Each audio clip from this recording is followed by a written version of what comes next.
BDN Main Game of the Week is presented by Quirk Auto Group. It's your car. Find it at Quirk. The BDN Main Game of the Week is also brought to you by Tradewinds Markets, Greenway Equipment Sales, Dean's Detailing, and by Bangor Savings Bank, Northeast Driving School, and Digital Workshop. The BDN Main Game of the Week is a production of Sportsnet Maine. Good evening, everyone. Welcome to the Winking Complex on the campus of Husson University, and welcome to the BDN Main Game of the Week, our third broadcast of the season. I'm Jim Churchill, joined by Ernie Clark from the Bangor Daily News. Ernie, Waterville, and John Bapst tonight. Let's start with the visitors, the Purple Panthers. How are things going for them this season? Well, compared to last year, very well.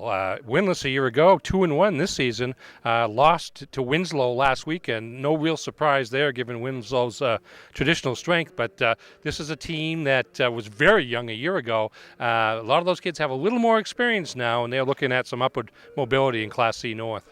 Another team trying to make some moves upward this year, the John Bapst Crusaders under Dan O'Connell, now the athletic administrator at John Bapst.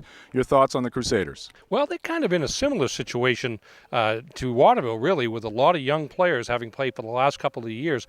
They've gained some experience, are more experienced now, and John Bapst much more competitive recently. 1-2 is their record so far, coming off their first win of the season against Old Town last weekend, and also have a 2-point loss among the two losses. So we look at Waterville and we look at John Bapst. 2 of the 8 teams in the 11-team Class C North with a record of either 1-2 or 2-1. So it tells you as we get to the midpoint of the season, which is, believe it or not, the case after this weekend's games, there are a lot of teams, including these two, that are going to be in contention for playoff spots here in a month or so. So very important to beat each other when you get the chance. All right, we keep saying it. Another beautiful night for football. We've got summer-like conditions here. Looking forward to the Battle of Purple here tonight between the Purple Panthers and the Crusaders. This is the BDN Main Game of the Week. Up next, the coaches. It's your picnic table and your park bench. It's your hotel room, your office, and your nursery. It's your first date and a shoulder to cry on. It's your barbershop, your dance floor, and your toolbox. It's your car. Find it at Quirk. Exclusive savings are happening at a Tradewinds location near you. Save big with our happy hour specials every day from 4 to 6 p.m. Grab a family-size one-topping pizza, $6.99. Get 1 pound of our tender boneless wings, $6.99. A full pound of our locally famous buffalo wings, $6.99. Or 1 pound of our crispy French fries, just $2.99. Get this bundle deal and save 50%. Score even more with extended hours on Sunday at a Tradewinds location near you. What do you get when you combine steel? Meet the 2R series from John Deere. Up to 32 horsepower, 4-wheel drive, cruise control, glass. This rugged workhorse won't make your breakfast, but with quick attach features, you can do pretty much anything else. Ride one today at your John Deere dealer. Visit Greenway Equipment in Bangor and Ellsworth, or find us online at greenwayequipment.com. What has been the change going into this year? Well, everybody's a year older and a year more experienced. You know, there's a lot of the same names on the field this year, so some of the things that we really pounded last year, and it was a pretty steep learning curve, it sort of had time to absorb. So coming into this year, guys are just half step faster, know the scheme better, and the results speak for themselves. I mean, they're really doing a nice job, but literally, we were sophomores and freshmen last year for the majority, and now we're a majority junior sophomores, which is a big difference. And John Bapst picked up the win over you guys last year. What can you carry from that game into tonight's matchup? Yep, well, Coach O'Connell and his staff, they do a fantastic job. It's sort of a treat to play here. And, John Bapst is a class act, so, you want to come in here, it's certainly battle the purples here, so you always want to win that, but last year it was a competitive game, and we sort of battled to the end, and it actually built some momentum for our guys, towards the end of a difficult season. So we just hope to bounce back from last week and carry the momentum we took from the preseason and the first 2 weeks and sort of pick up where we left off there. I'm here on the field with head coach of the John Bapst Crusaders, Dan O'Connell. Coach, how's it going tonight? It's great. Thank you. Thank you for being here. We appreciate what you're doing for high school sports. Thank you. And you're coming off your first win of the year here, a double-digit win over Old Town. How can you carry that momentum into tonight's game? Well, that's what it's all about, right? We want to be as positive as we can about last week's win, but we got to move forward and battle with a Waterville team that's much improved, that is focused on improving their program and has had a great season thus far. So we're going to have to be up to the task tonight, put last week in the past where it belongs, and really focus on the Purple Panthers tonight.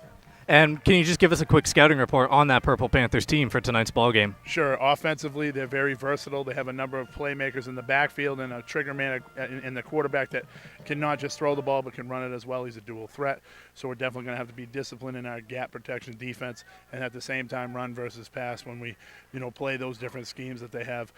Defensively, they have some big size up front. They like to pile the middle and try to make you bounce to the corner where their athletes can make plays. So not only are we going to have to get some good push in the middle, but we're going to have to get some guys in space and try to make some plays on the perimeter as well. All right, beautiful night for football. We've got summer-like conditions here at the Wink tonight. Again, it's the Waterville Purple Panthers and the John Bapst Crusaders. More of the pregame show up next here on the BDN Maine Game of the Week. It's your Monday morning and your Friday night. It's your suitcase, your tour guide, and your photo booth. It's your new beginning and your fresh start. It's your library, your hotspot, and your movie theater.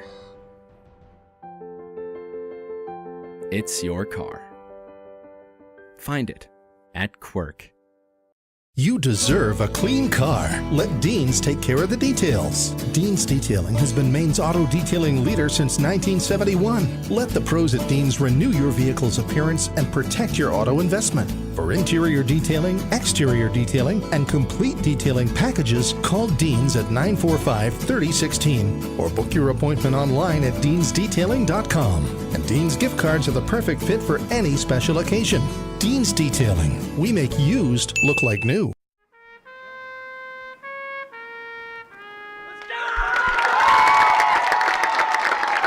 Welcome back to the Lincoln Complex. Waterville taking on the John Bapst Crusaders, and a great job there by a young John Bapst student. I believe his name was Samuel Ivey, playing the national anthem there on his trumpet. Ernie, a lot of courage shown by that young man out there. A freshman, no less, but did a nice job out there setting this game up for the kickoff. All right. Now the two teams making their way towards midfield. And Ernie, let's go back to the Waterville Purple Panthers, look at some of their notes here as we head into this ball game here tonight.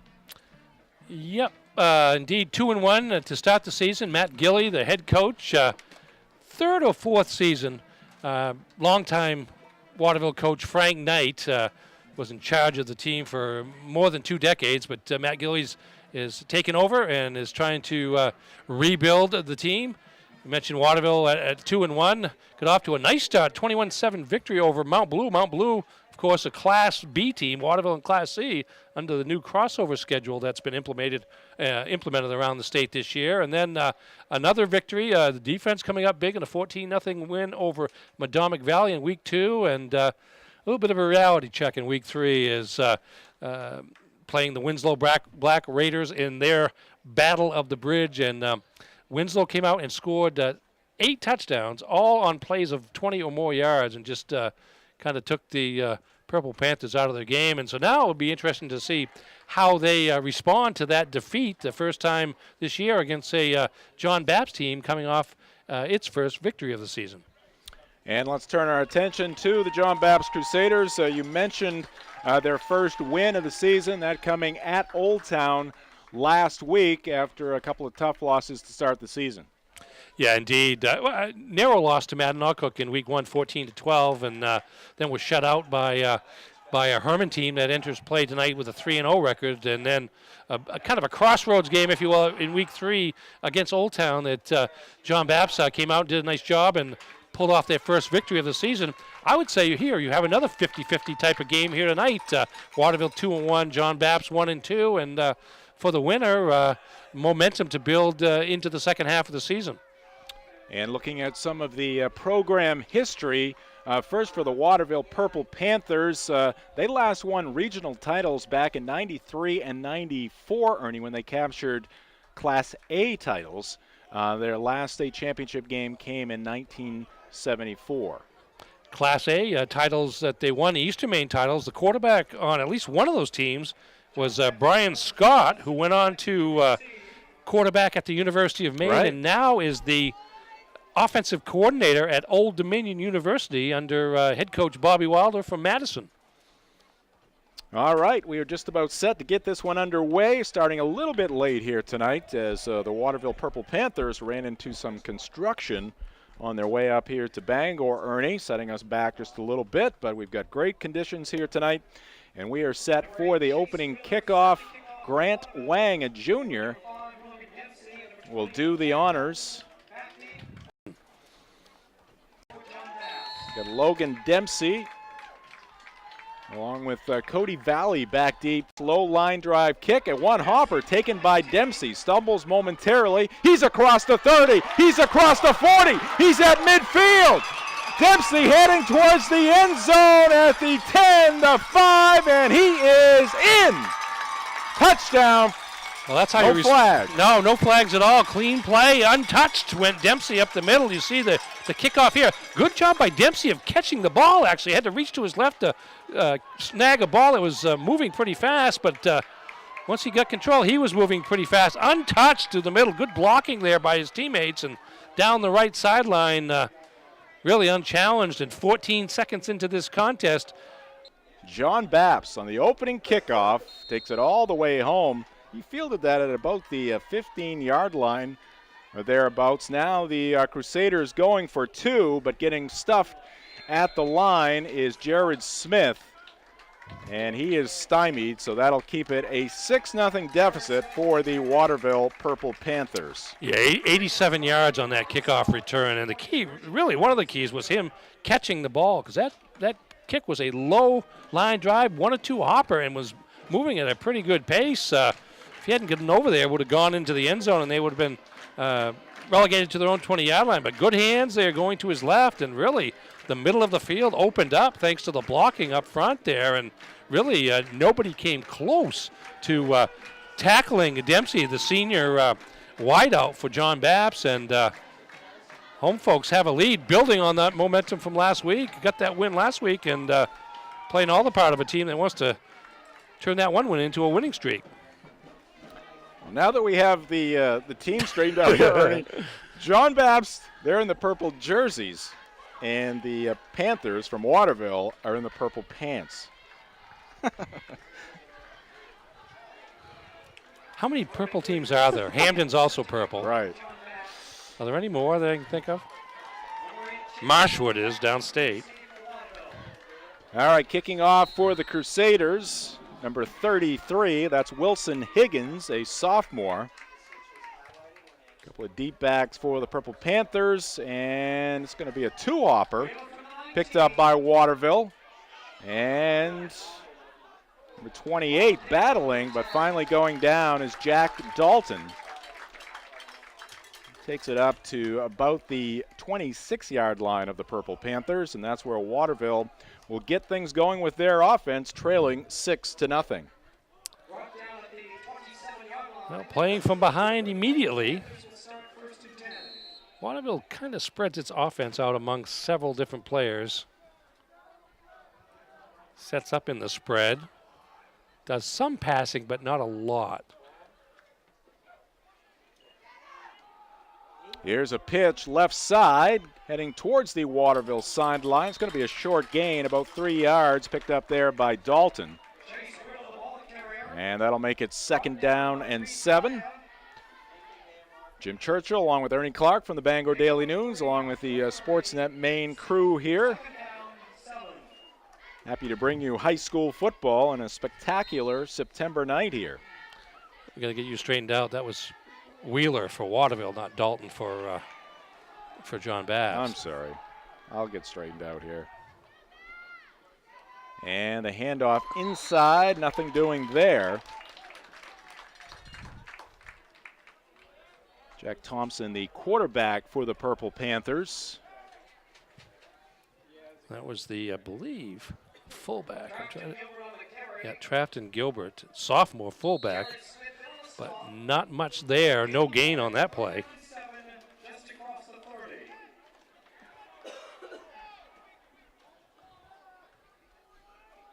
Third down and about, well, a long 6, or you can make it 7. Here's Dalton. He's going to take it himself, snap a little high. He'll pick up a couple, but that's going to force a 3 and out here for the Purple Panthers, as they'll have to boot it away to the Crusaders. That's good defensive stand, particularly coming off the momentum of that kickoff return by John Bapst.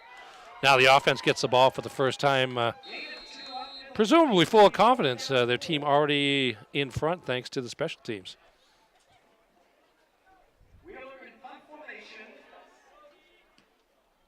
Here's the kick by Wheeler. Fair catch called for. And it's taken there by number 3, Nick Lakeman. So good field position for the Crusaders. They lead it 6-0.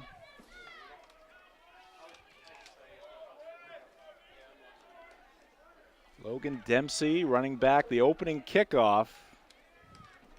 87 yards to put the Crusaders on the board, just 14 seconds in. Now they'll look to add to their lead. These two teams playing last year. John Bapst, their only win of the season, 30-14 in week number 7 against the Purple Panthers. Pitch left side and a short gain. Nice job there by Wheeler. Chase Wheeler getting a hold of the jersey there of Lakeman. Gains a couple of yards. Yeah, John Bapst will run a lot of option here. They rely primarily on the ground game there, but that time he had the inside handoff and then the pitch outside to Lakeman, but Waterville's defense responded quickly. Yeah, looked like a little mix-up there. Quarterback J.J. Higgins looking to hand the ball off to somebody. Nobody took it from him, so he took it straight ahead and picked up 5 yards. It's like a lot of congestion in the backfield there. A lot of Waterville defenders got there in a hurry. They're actually behind Higgins, so he saw a little bit of opening ahead of him and made a 5-yard gain out of the play. It was a busy backfield right there. Higgins hands it off inside. That's going to be a first down, and still on his feet going for the Crusaders is Jared Smith. Loose ball, and what do we got here? Waterville sideline saying it's their football. Officials trying to get to the bottom of the pile there to see who's got control of that pigskin. And it's going to be still no decision. It's going to be Waterville football. 1st and 10 for the Purple Panthers. They trail it 6-0.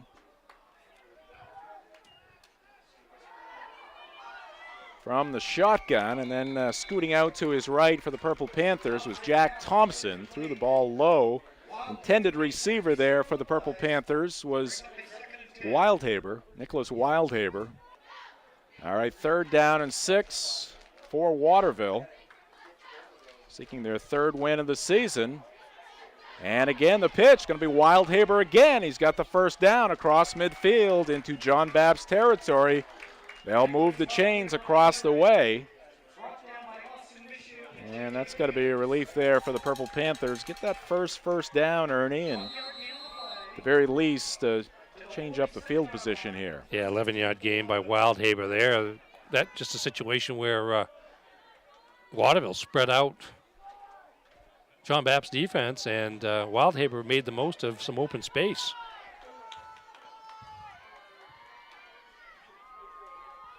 Thompson hands it off, and this is going to be Chase Wheeler.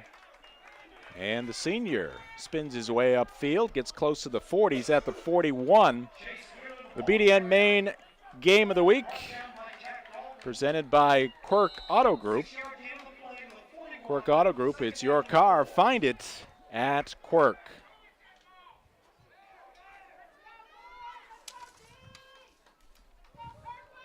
Second down, about 4. And it's going to go to Wildhaber again, and he's going to break a tackle. He's got the first down and more inside the 30. It takes 3 Crusaders to get him down. 1st and 10 again, and again the Purple Panthers keep it on the ground. Number 36 there with the carry. That's Trafton Gilbert. He's just a sophomore. BDN Main Game of the Week brought to you in part by Tradewinds. Don't forget about the Crazy About Football contest. It's underway at Tradewinds. You can win a $50 gas card each week. You just pick the point total in the New England Patriots game. The Pats hosting the Houston Texans this week. Go to your local Tradewinds. Chase Wheeler trying to find some room on that left side. He does find about 5 yards there. Taken down just shy of the first down. Running that T offense right now. Fullback getting a quick start to provide the lead block, and that time Wheeler off to his left for a 5-yard gain.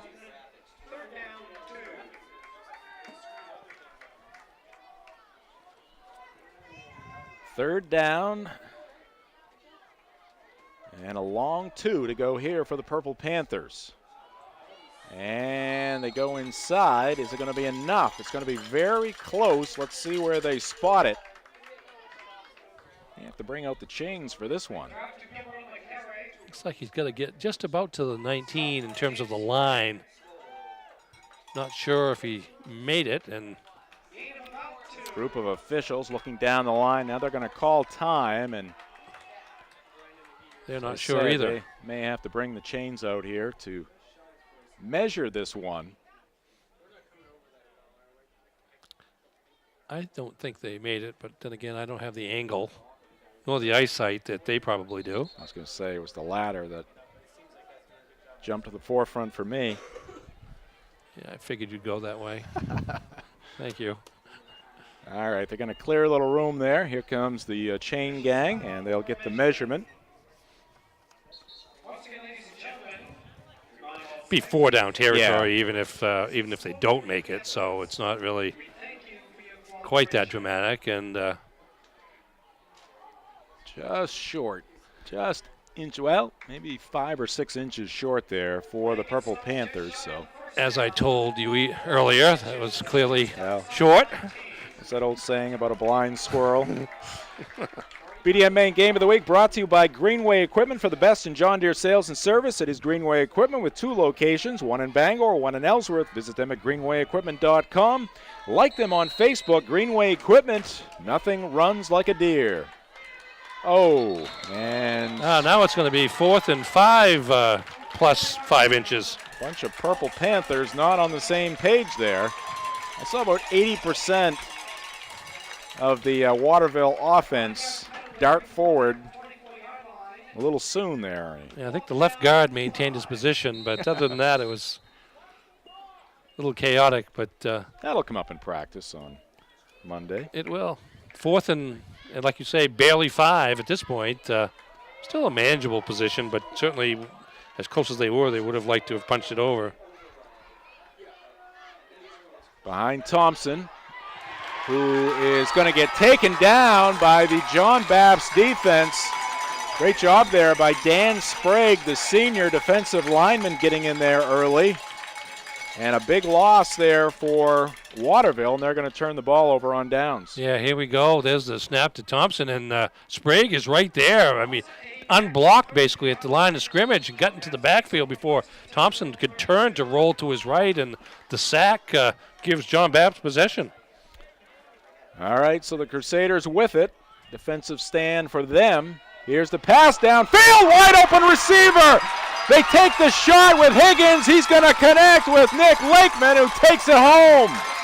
Touchdown, John Bapst, their second of the ball game. It's 12-0 Crusaders. Doesn't take them long to score once they get the ball. 14 yards with the opening kickoff. That was an 11-second play for the second touchdown of the night. Lakeman right down the center of the field, Ernie. Little play action there by the Crusaders. And nice pass there by Higgins. Did it just over the defender's hands. And yeah, really. Nothing but green in front of the wide receiver. Lakeman didn't have to slow down much at all there. As you mentioned, the quick handoff fake in the backfield by Higgins, and then just to throw over the defense and perfectly arced and Lakeman into the end zone, and John Bapst up by a couple of scores here. Now they're going to go for two, wide open in the end zone. And that'll be a 2-point conversion on the receiving end. Logan Dempsey, he had the 87-yard touchdown on the opening kickoff. And now with that catch, it makes it 14-0 John Bapst. Halfback option pass there. The quick flip, the quick pitch by to Dalton, and that left Dempsey wide open in the end zone as Waterville's defense bit, so they get the extra point that they didn't get after the first touchdown, so to speak, and it's 14-0 John Bapst, 4:47 left in the opening quarter. Good start for the Crusaders in this battle of the purple. 4:47 left to go in the first quarter. Waterville's going to get the ball back. Ernie, we have been extremely fortunate here in the early part of the season. Not completely unexpected. We had some warm nights early last season. We know the cold is around the corner, but very comfortable for everybody in attendance here tonight. Yeah, it really is. I mean, it's actually cooled off since the sun has gone down, but certainly a comfortable evening as we are now in autumn. Officially, I think it was 4:02 was the time when it suddenly became autumn as opposed to summer, but based on the forecast I see, summer's going to hang around a little while. Yeah, we'll take it as long as we can keep it. Here's the boots, and it's going to be received by Waterville, and it's going to be Wildhaber, and Wildhaber will take it upfield to about the 39. BDN Main Game of the Week brought to you by Dean's Detailing. Dean's Detailing has been Maine's auto detailing leader since 1971. Renew your vehicle's appearance, protect your auto investment, enjoy the ride. Call 945-3016 or book your appointment online at deansdetailing.com. Shows you how much a penalty can make the difference. So Waterville was inside the red zone, 4th and 1, 4th and a foot. All of a sudden that 5-yard penalty sets them back, and then the sack by Sprague, and barely seconds later, John Bapst is going the other way. High snap, taking hit himself is going to be Jack Thompson. He'll gain about 4 on that play. Take it up to the 43-yard line. 2nd down and 6 for the Purple Panthers. Thompson coming into this one, 14 for 34 on the season, Ernie, 145 yards, 2 interceptions. Throws it about 10 times a game, so not overly a big passing attack, but enough to certainly make the defense have to think about it. Thompson back to pass, guns it downfield, got a man, but he overthrows him. Pass intended there for Chase Wheeler. Incompletion makes it 3rd down and 6. I think that's one of the toughest things for high school football teams to do is play pass defense, just because there isn't necessarily a lot of accurate passing, generally speaking. That pass by John Bapst in that last possession for the touchdown, maybe a little bit of an exception to the rule, but even on that play, the Waterville receiver was behind the defense, but the pass overthrown. Thompson hands it off to Wheeler this time, coming from that right side, and Wheeler's going to have a 1st down, still on his feet, working down that sideline. He's at the 20, he's at the 10, and he's got himself a touchdown. No flags on the field, and Waterville is on the board, make it 14-6. 57 yards on the play, and it looks like we have a shootout here. See the play again. There's inside handoff in motion as Wheeler, give him a little head start on that sweep, and his ability to stay in bounds over there. Yeah, one missed tackle. You would have thought that would have forced him off balance and out of bounds, but he got hit again at about the 30 on the legs, but nobody could get close enough to wrap around, and Wheeler into the end zone. 57 yards and 58 seconds after John Bapst took a 2-touchdown lead, then Waterville comes right back. Extra point try is good by Chase Wheeler. So the Purple Panthers have cut the deficit in half on the big run by Chase Wheeler. 14-7 Crusaders with 3:49 left to go here in this first quarter. Let's take a quick look at the upcoming BDN Main Game of the Week schedule. Next Friday night, Ernie, we'll be at Doyle Fields for a rematch from last year's postseason as the Coney Rams come a-calling on the Witches. That game last year, one of the best high school games I've ever witnessed. Yeah, I think we're both looking forward to that. Obviously, Coney with a pretty wide-open attack, a lot of passing, one of the top wide receivers in the state, and Jordan Roddy. And Brewer right back at it again this year. Been to the regional final in Class B North the last 2 years.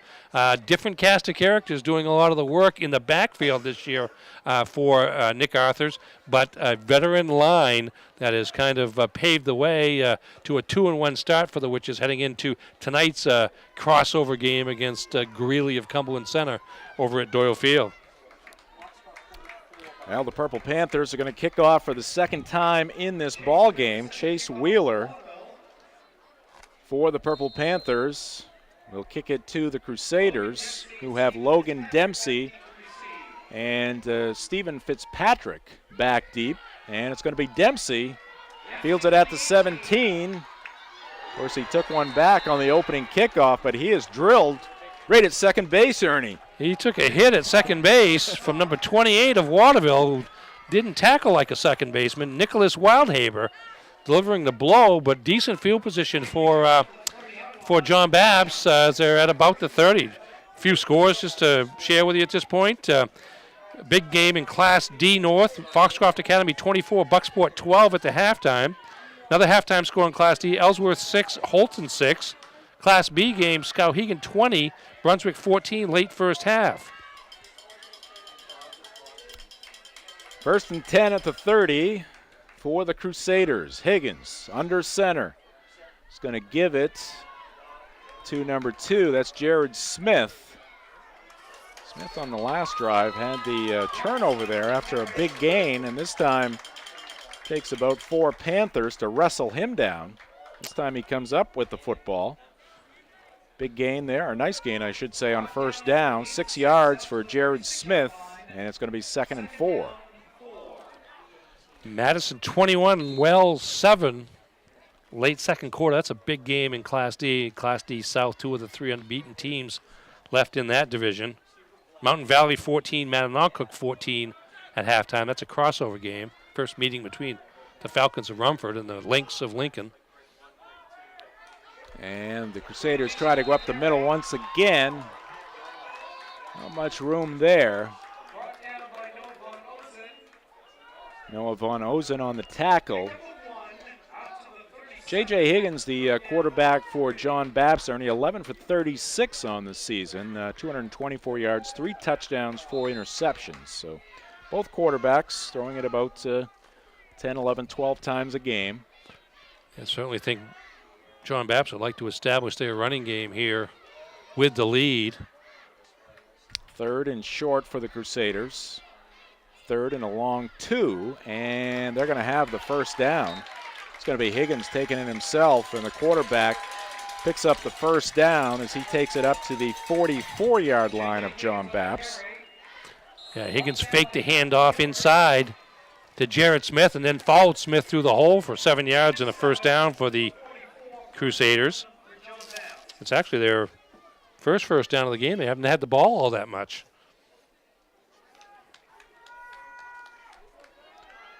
Just under 2 minutes left to go here in the first quarter. And Higgins just gets it off, gives it to one of his running backs. Let's see who that is. It might have been Smith, Jared Smith. Yes, it was. As Higgins was on his way down as he was handing that ball off to Smith, and the Crusaders ended up picking up 3 yards. Speaking of Brewer, Greeley 12, Brewer 7. 3 minutes left in the opening half. Across the river in Brewer.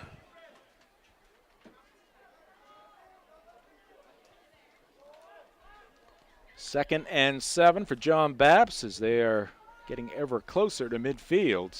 Higgins, inside handoff, and Waterville, no give there in that defensive front line of the Purple Panthers. As the carry that time,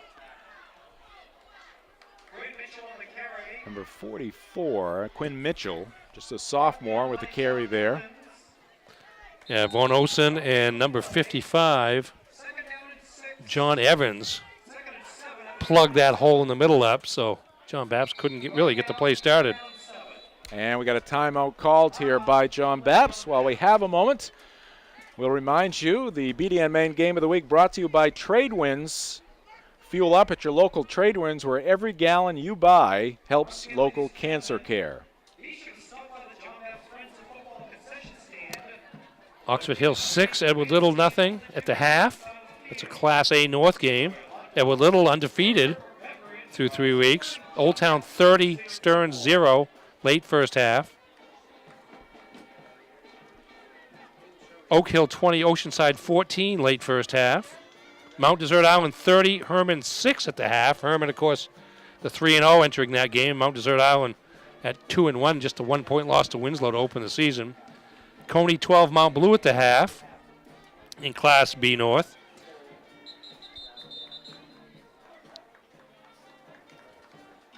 We're a half hour behind here tonight with the with the late start, the 7:30 start. Most of the other games starting at 7, so we're approaching the end of the first quarter here, while most of the other games are around halftime.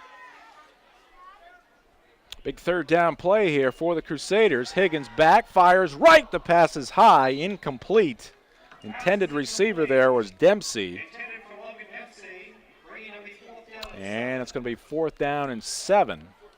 The play was there. Dempsey was open in the right flat, about 5 yards from the line of scrimmage. Could have had the first down, but ball overthrown, and John Bapst will punt.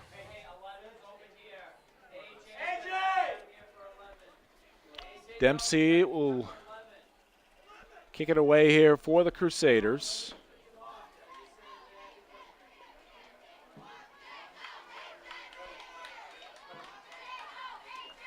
And here's the kick by Dempsey. A little pressure there off the right side of his foot, and it will trickle out of bounds around the 30-yard line. And that's where the Crusaders will get things underway. Northeast Driving School has been Maine's leader in driver education since 1969. The Northeast team is experienced, professional, and dedicated to their students. Greater Bangor's #1 is Northeast Driving School. Call 942-1769 or register at northeastdrivingschool.com.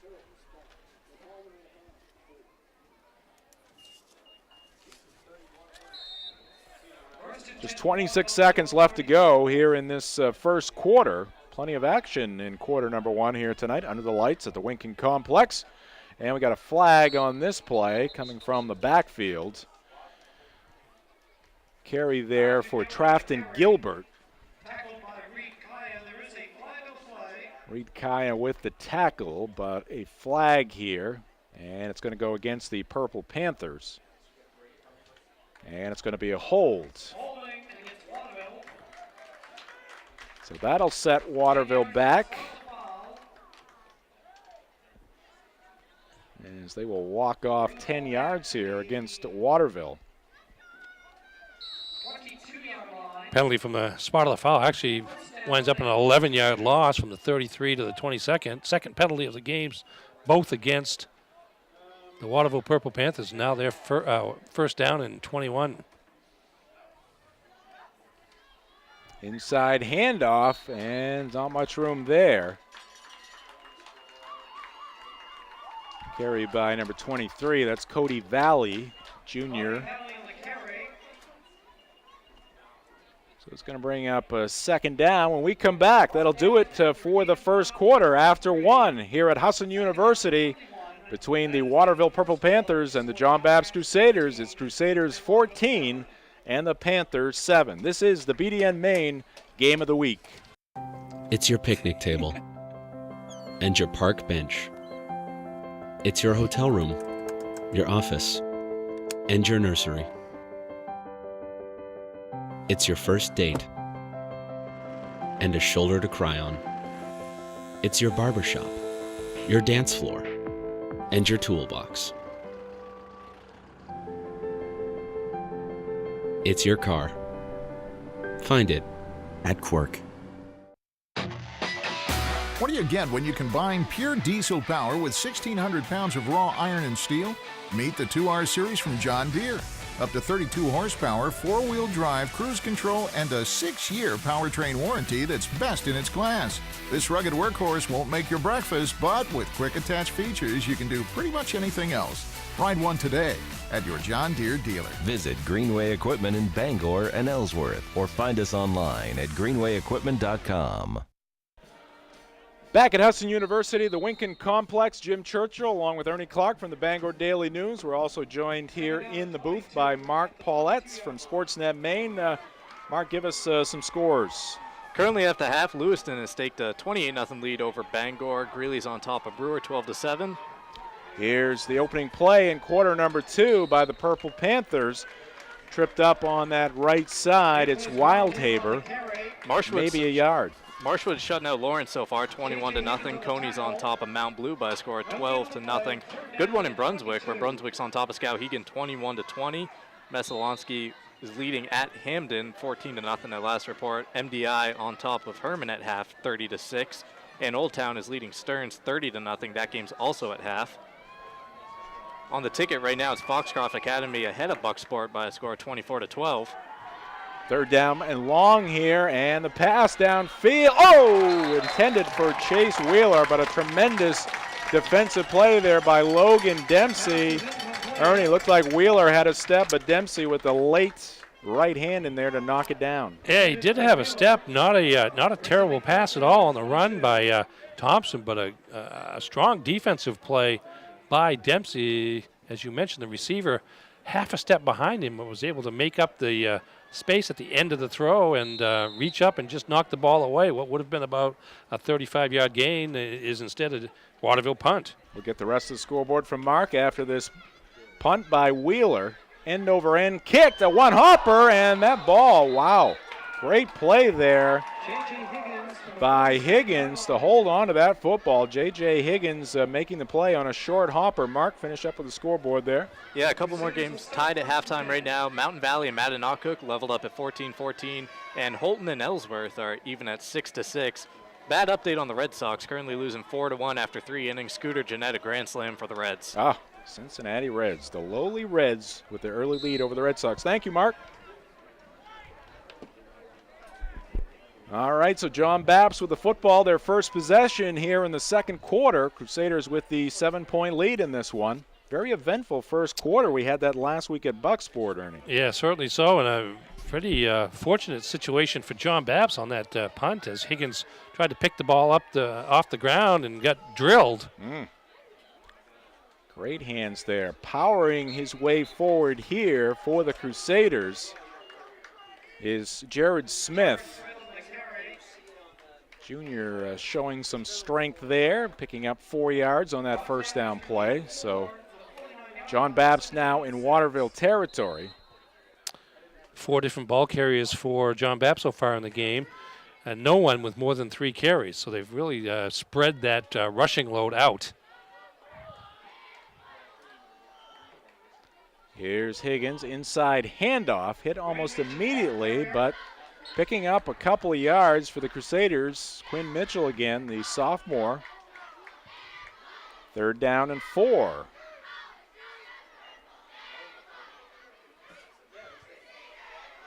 I want to thank hospitality here at Hudson University. Jason Harvey is in charge of the facilities here, baseball coach for the Eagles, setting us up well here in this press box on the third base line. Yeah, how come you got the 50-yard line? I only got the 47. Yeah, you're about the 44. I'm at the 47. And this one's going to be short. Forward progress will result in about a gain of 1.5 yards, but that's going to be 2 yards shy of first down yardage. Let's see what the Crusaders do here. John Bapst's not going to take any chances, and they're going to punt the ball. Coach O'Connell's going to play it safe here. Logan Dempsey back to punt. Chance to pin the Panthers deep in their own territory. Low snap. The kick is a line drive, and it's going to be angled towards the right side. Can the Crusaders get to it? They cannot. Ball trickles into the end zone, and that'll bring it out to the 20-yard line, and that's where the Purple Panthers will get things going. Yeah, good job. Good, nice punt, nice attempt to try to angle it out of bounds. Line drive, got it beyond the deep receiver for Waterville, but the pace of the ball just a little too fast for John Bapst to catch up to before it crossed the goal line. So the Purple Panthers just a score away from knotting this one up. They can tack on an extra point, but 80 yards to go here to make that happen. Jack Thompson, the quarterback. He's a sophomore. Hands it off inside, and it's going to be Trafton Gilbert with the carry. He'll pick up a few. Yeah, look at this game so far, and it's big plays that have made the difference. There haven't been a lot of big plays, but John Bapst has 2 of them, both going for touchdowns, and that's why they hold the lead. Beyond that, it's kind of turned into a little bit of a grind 'em out affair between the tackles here, as both teams finding a modicum of success. Thompson this time gives it to Wildhaber. Wildhaber's got the first down, still on his feet.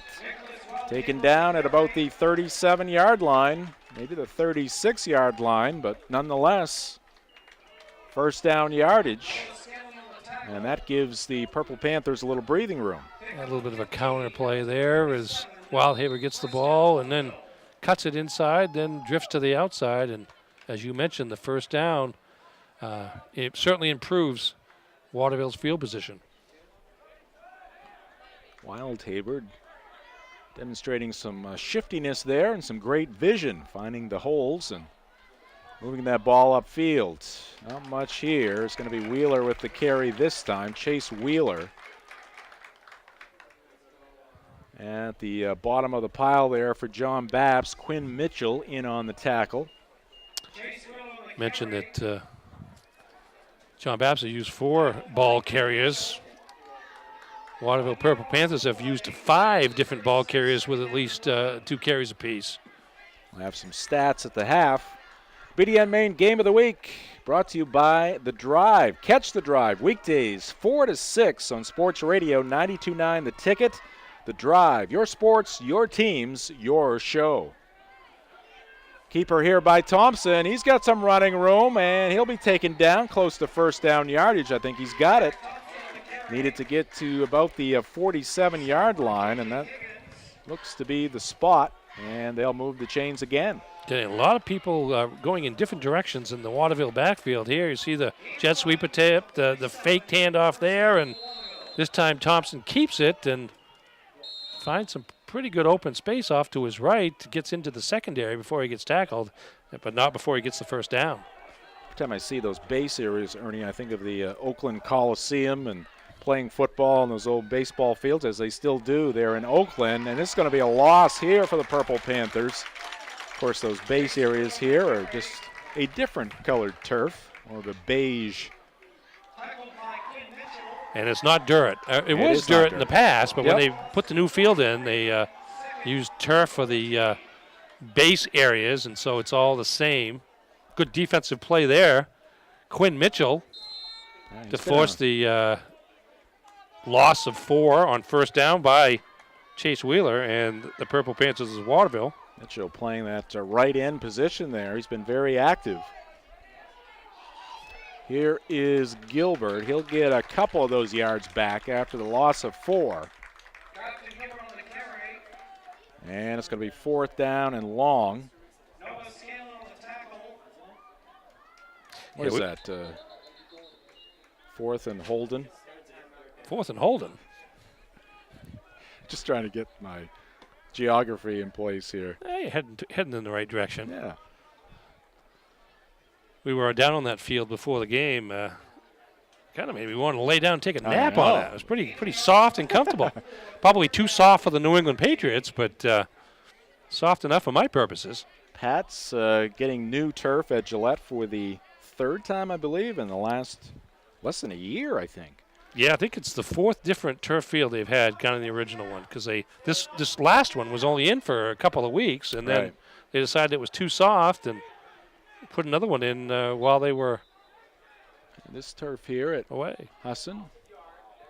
This was fairly new, about a year ago. Right? Put in last summer. I think some of the first events on it were either a local football camp put on by Gabby Price and the Husson Eagles or American Legion tournaments back in July. So it's not sure what the delay is here. A couple of officials across the way talking with the Waterville staff. It is 4th down and about 12 yards to go. I think it's 3rd down, actually. Oh. Now, they've got listed 4th over there, but it's 3rd on the scoreboard, and that's what I have as well. I've got 3rd down. Maybe they were replaying things. And I have 3rd and 12. Yeah, they're still talking about it.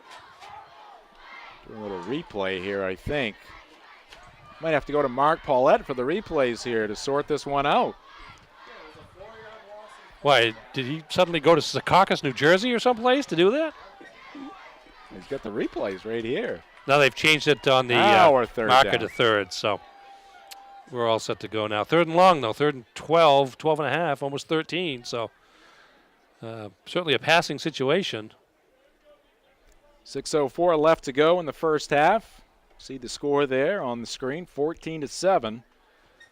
John Bapst with the lead. A couple of big strikes by the Crusaders. Opening kickoff, 87 yards, and then the pass from J.J. Higgins. Thompson, the quarterback here for Waterville. Here's Wildhaber, and nothing there for him. Back to the line of scrimmage. Now it's 4th down and 13. Make it 12. Closer to 13. Not a ton of confidence in the passing game if you're going to settle for a sweep on 4th and long. We mentioned that the both quarterbacks actually in this game throwing the ball approximately 10 times per game, so not prolific passing attacks either way, but now Waterville back in punt formation, hoping to pin the Crusaders deep. Wheeler to punt again, and this one is going to go straight up in the air and come down at about the 49-yard line of John Bapst, so a very short kick there. That one traveled, Ernie, maybe 7 or 8 yards. It's going to go as a 7-yard punt from the 44 of Waterville to the 49 of John Bapst. Actually, the ball pretty much hit the line on the opposite side of the field, but I was watching Wheeler closely, and it's like he took his eye off the football. His head was looking straight downfield, and that ball going straight up in the air, a little bit to the right side of his foot, and 7 yards on the punt, so very good field position here for John Bapst again. Yeah, it looks Wheeler in that case, I got to notice it the next time he punts, but he took like a couple of steps to his right before he got ready to punt, and so everything was kind of moving as he kicked, and it went straight up in the air. Pass incomplete here as a little mix-up there between the quarterback and the intended receiver, Lakeman. Lakeman coming into tonight's action, 4 receptions, averaging about 25 yards a catch, though, and he's got 2 touchdowns.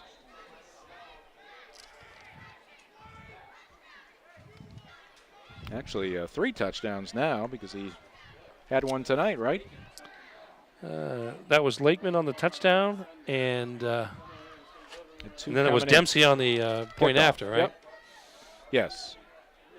And Dempsey on the kickoff return to start the ball game. Higgins fades back to pass, little screen set up on the left side. Set up well, and some running room for the Crusaders. A lot of running room. Can they bring him down? Yes, they will. Finally, the tackle by Tyrone Geiger. Well executed there by the Crusaders. Is that Reed Kaya on the reception? There he is blocking, faking the block, and going out into the left flat, and there's no white jerseys around. There's several blockers, though, and Kaya cuts back to the inside. Big gain just outside the 20-yard line to the 22. 29 yards on that screen pass. Higgins back to the air. Pass is complete. Taken in by Lakeman, and he's going to be tackled at about the 19-yard line.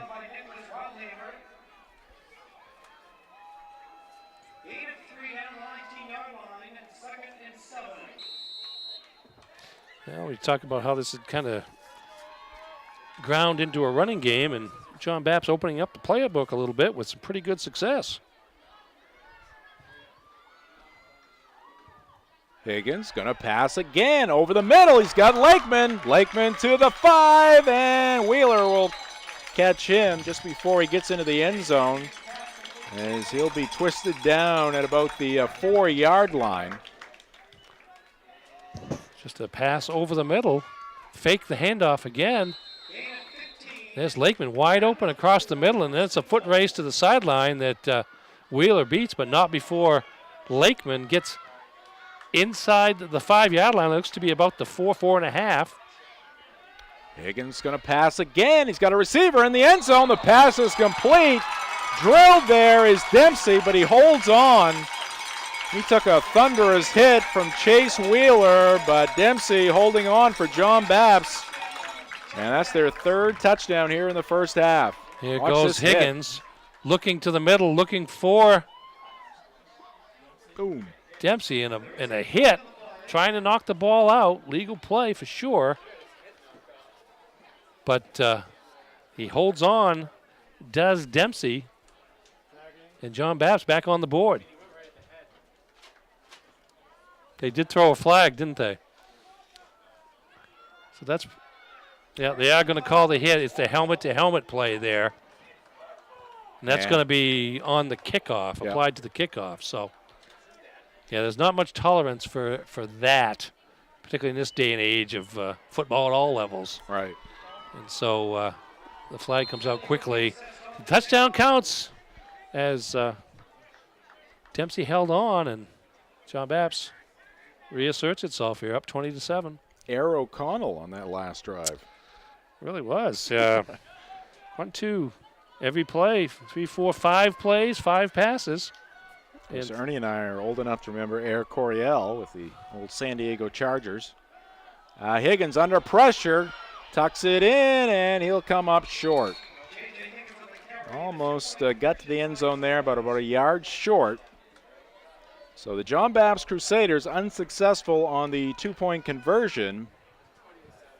But the touchdown pass to Dempsey, Logan Dempsey, gives the Crusaders a 20-7 lead.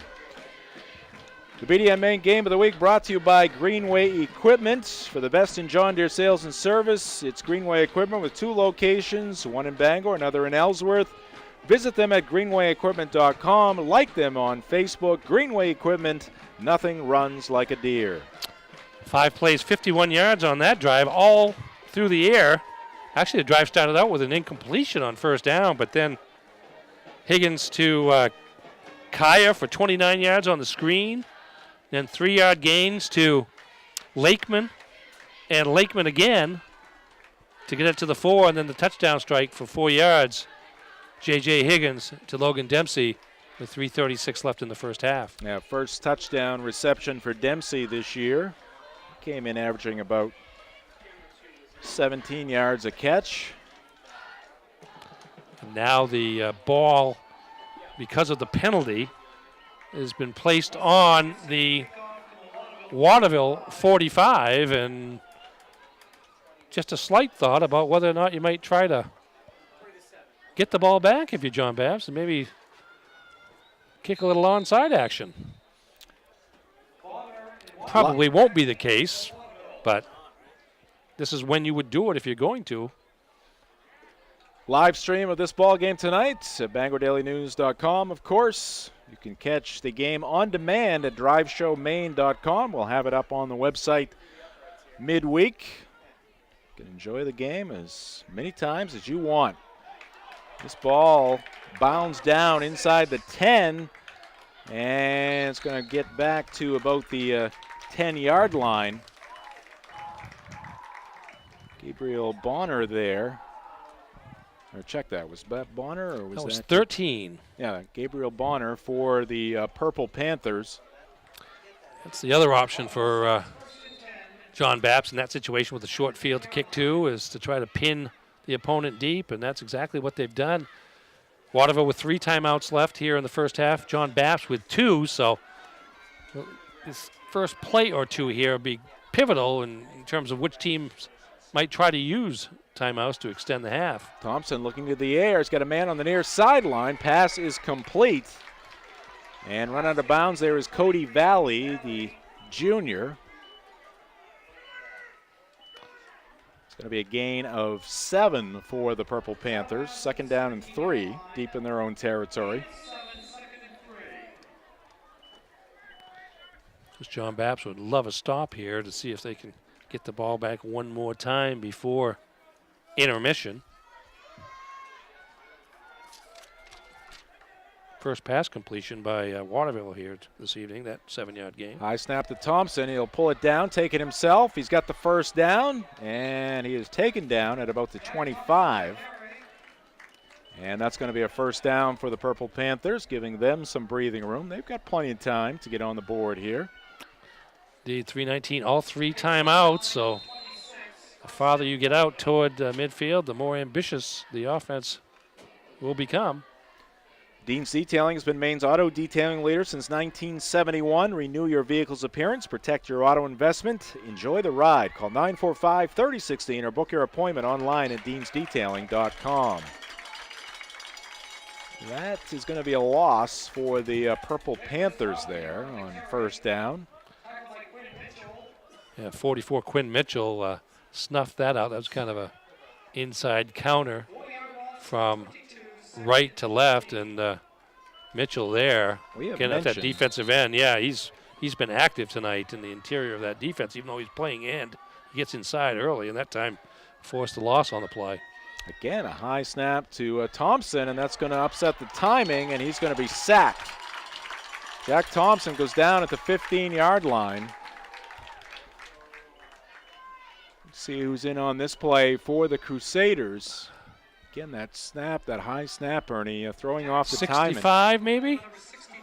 Mitchell was in the vicinity, and yeah, number 65 65 is Noah Scanlon, junior defensive lineman, with the 2nd sack of the night against Thompson.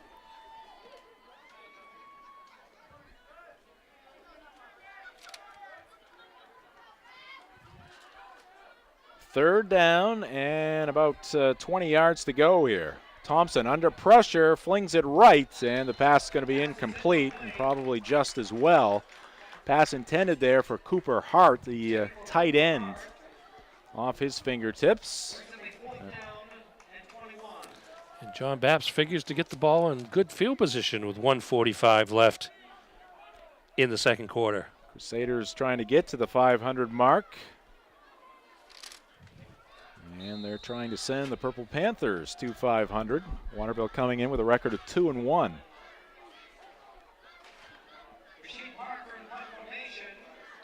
John Bapst, Class C state champions, Ernie, back in 2008. It was a windy day down at Fitzpatrick Stadium in Portland. Knocked off, I believe, the Winthrop Ramblers in that game.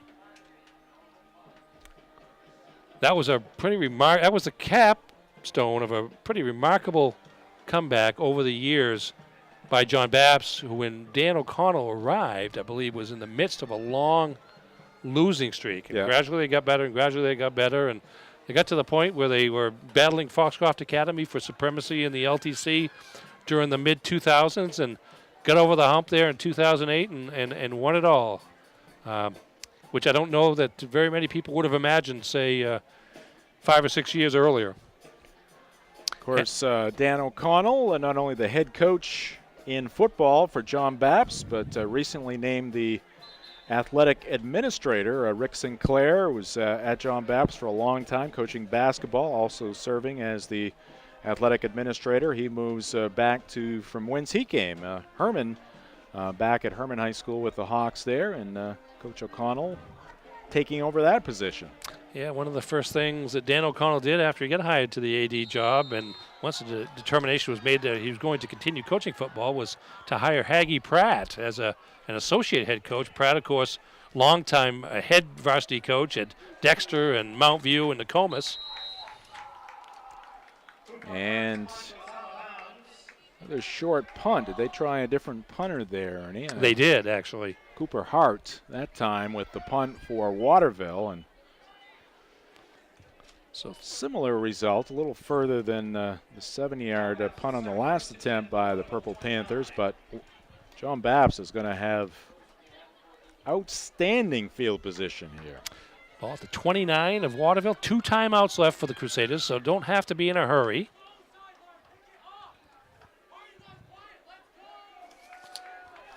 Higgins, the quarterback, Smith in the backfield, and he's going to get the carry here, still on his feet.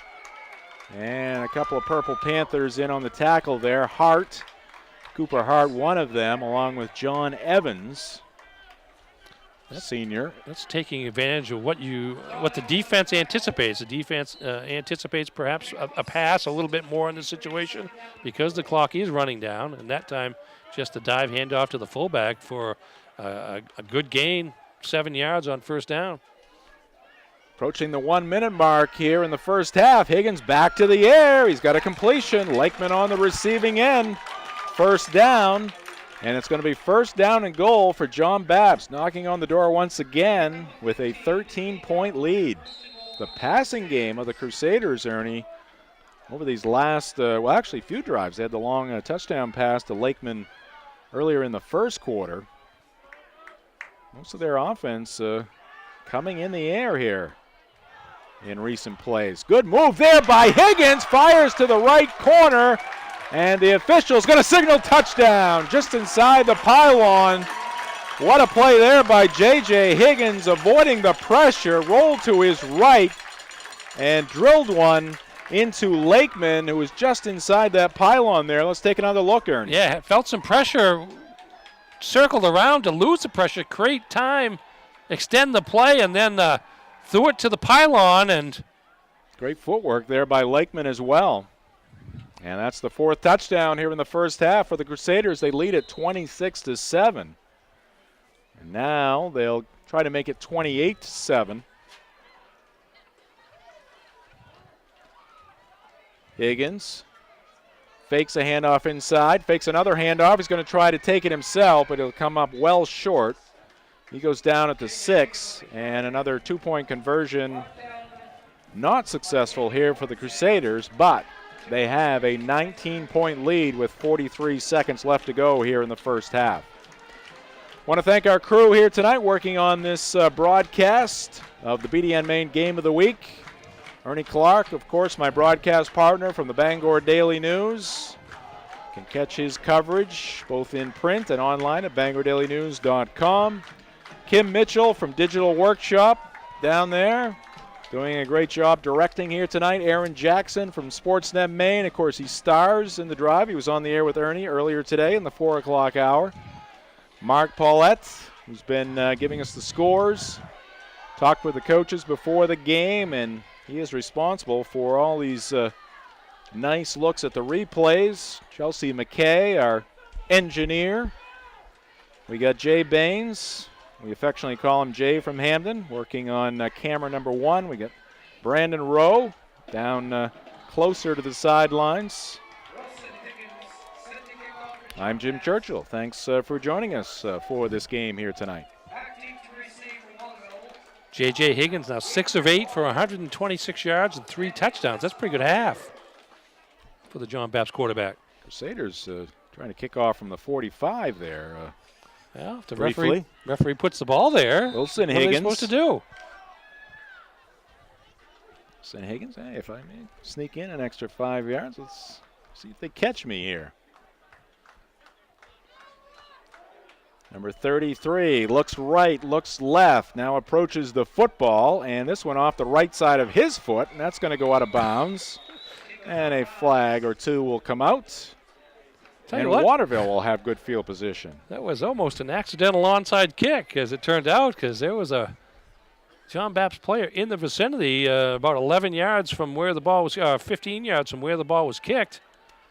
Got a hand on it, but couldn't gain control before it went out of bounds, and as a result, Waterville will start with great field position here. 43.2 seconds left in the half. The ball at their own 44 yard line, and still 2 timeouts left.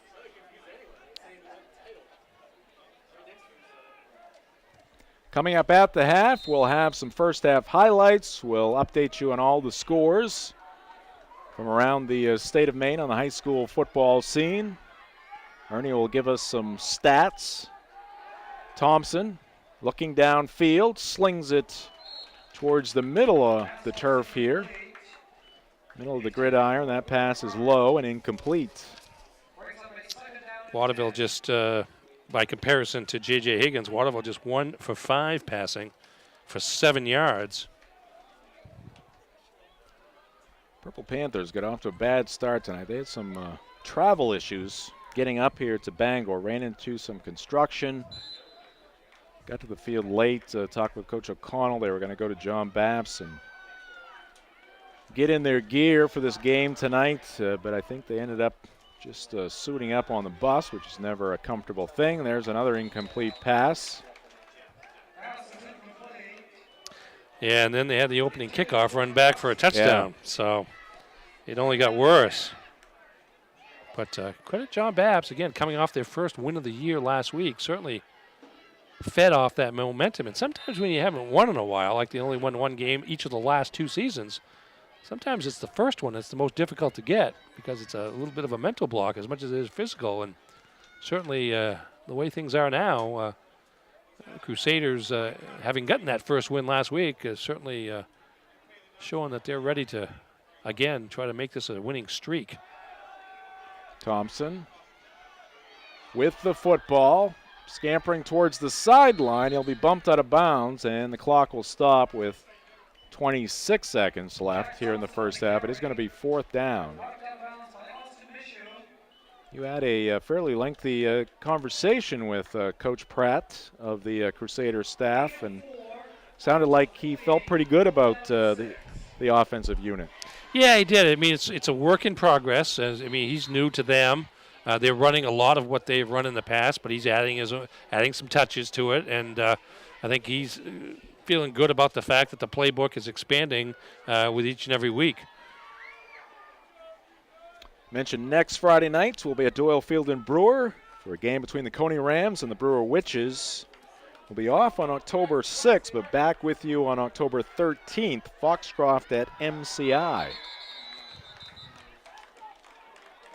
Another nice venue there for high school football down at MCI, Ernie. Flags down on the field. It's going to go against Waterville. That is another thing when we talk about this game.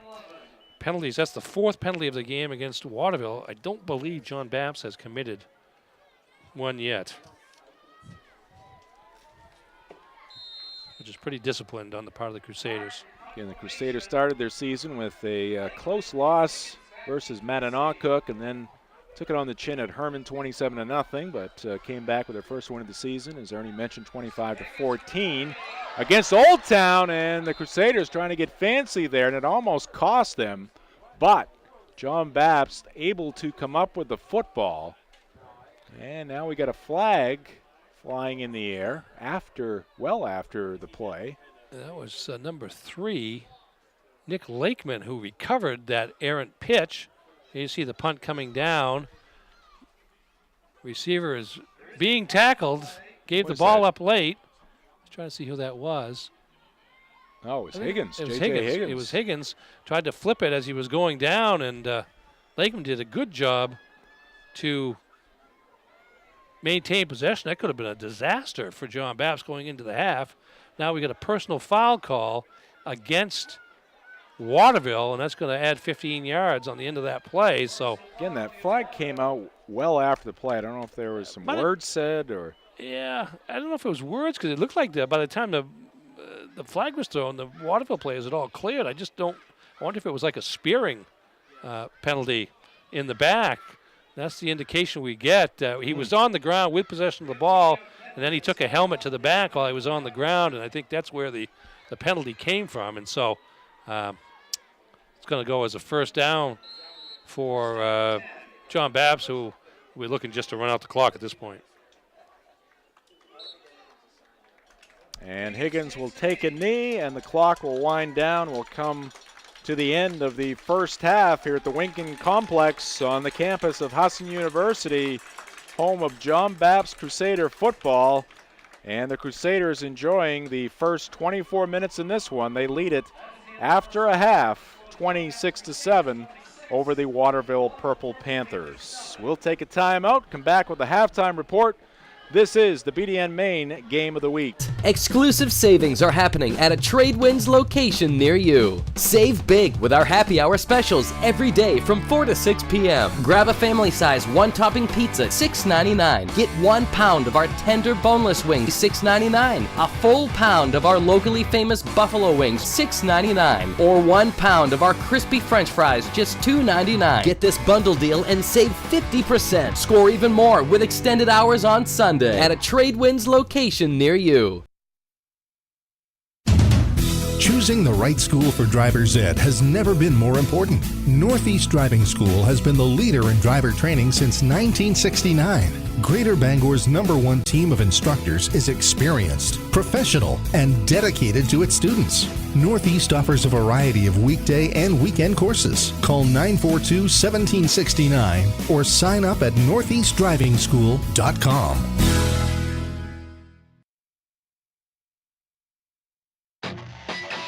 What do you get when you combine pure diesel power with 1,600 pounds of raw iron and steel? Meet the 2R Series from John Deere. Up to 32 horsepower, 4-wheel drive, cruise control, and a 6-year powertrain warranty that's best in its class. This rugged workhorse won't make your breakfast, but with quick attach features, you can do pretty much anything else.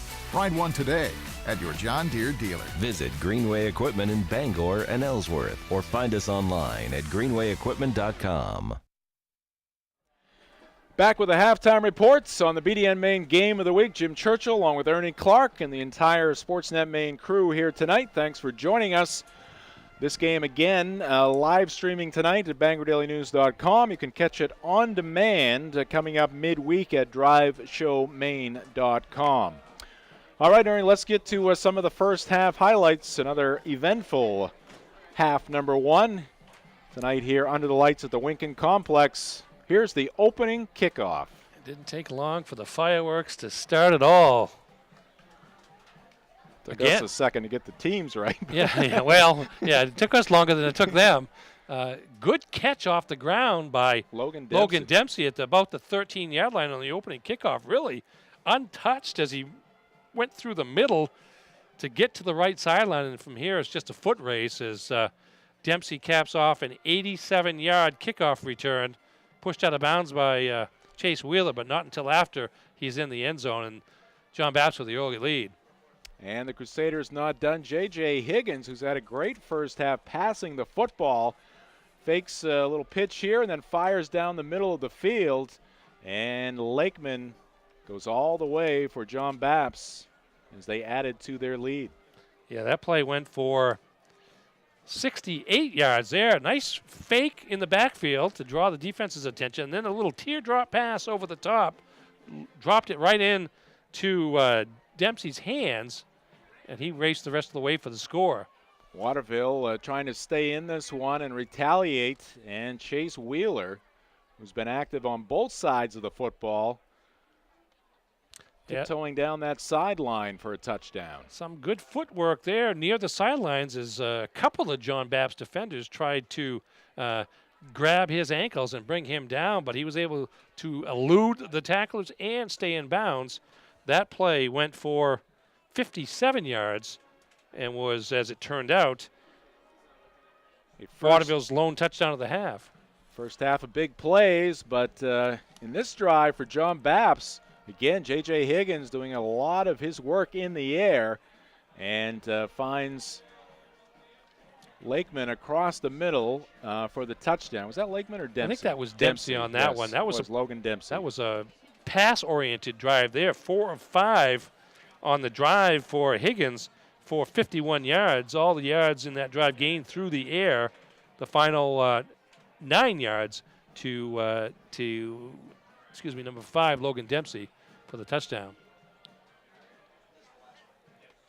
And last touchdown here for John Bapst, and great job by Higgins first escaping the pressure and then firing a strike, and then the good footwork on the near sideline there by Lakeman just inside the pylon, and that put the exclamation point on a very good first half for the John Bapst offense.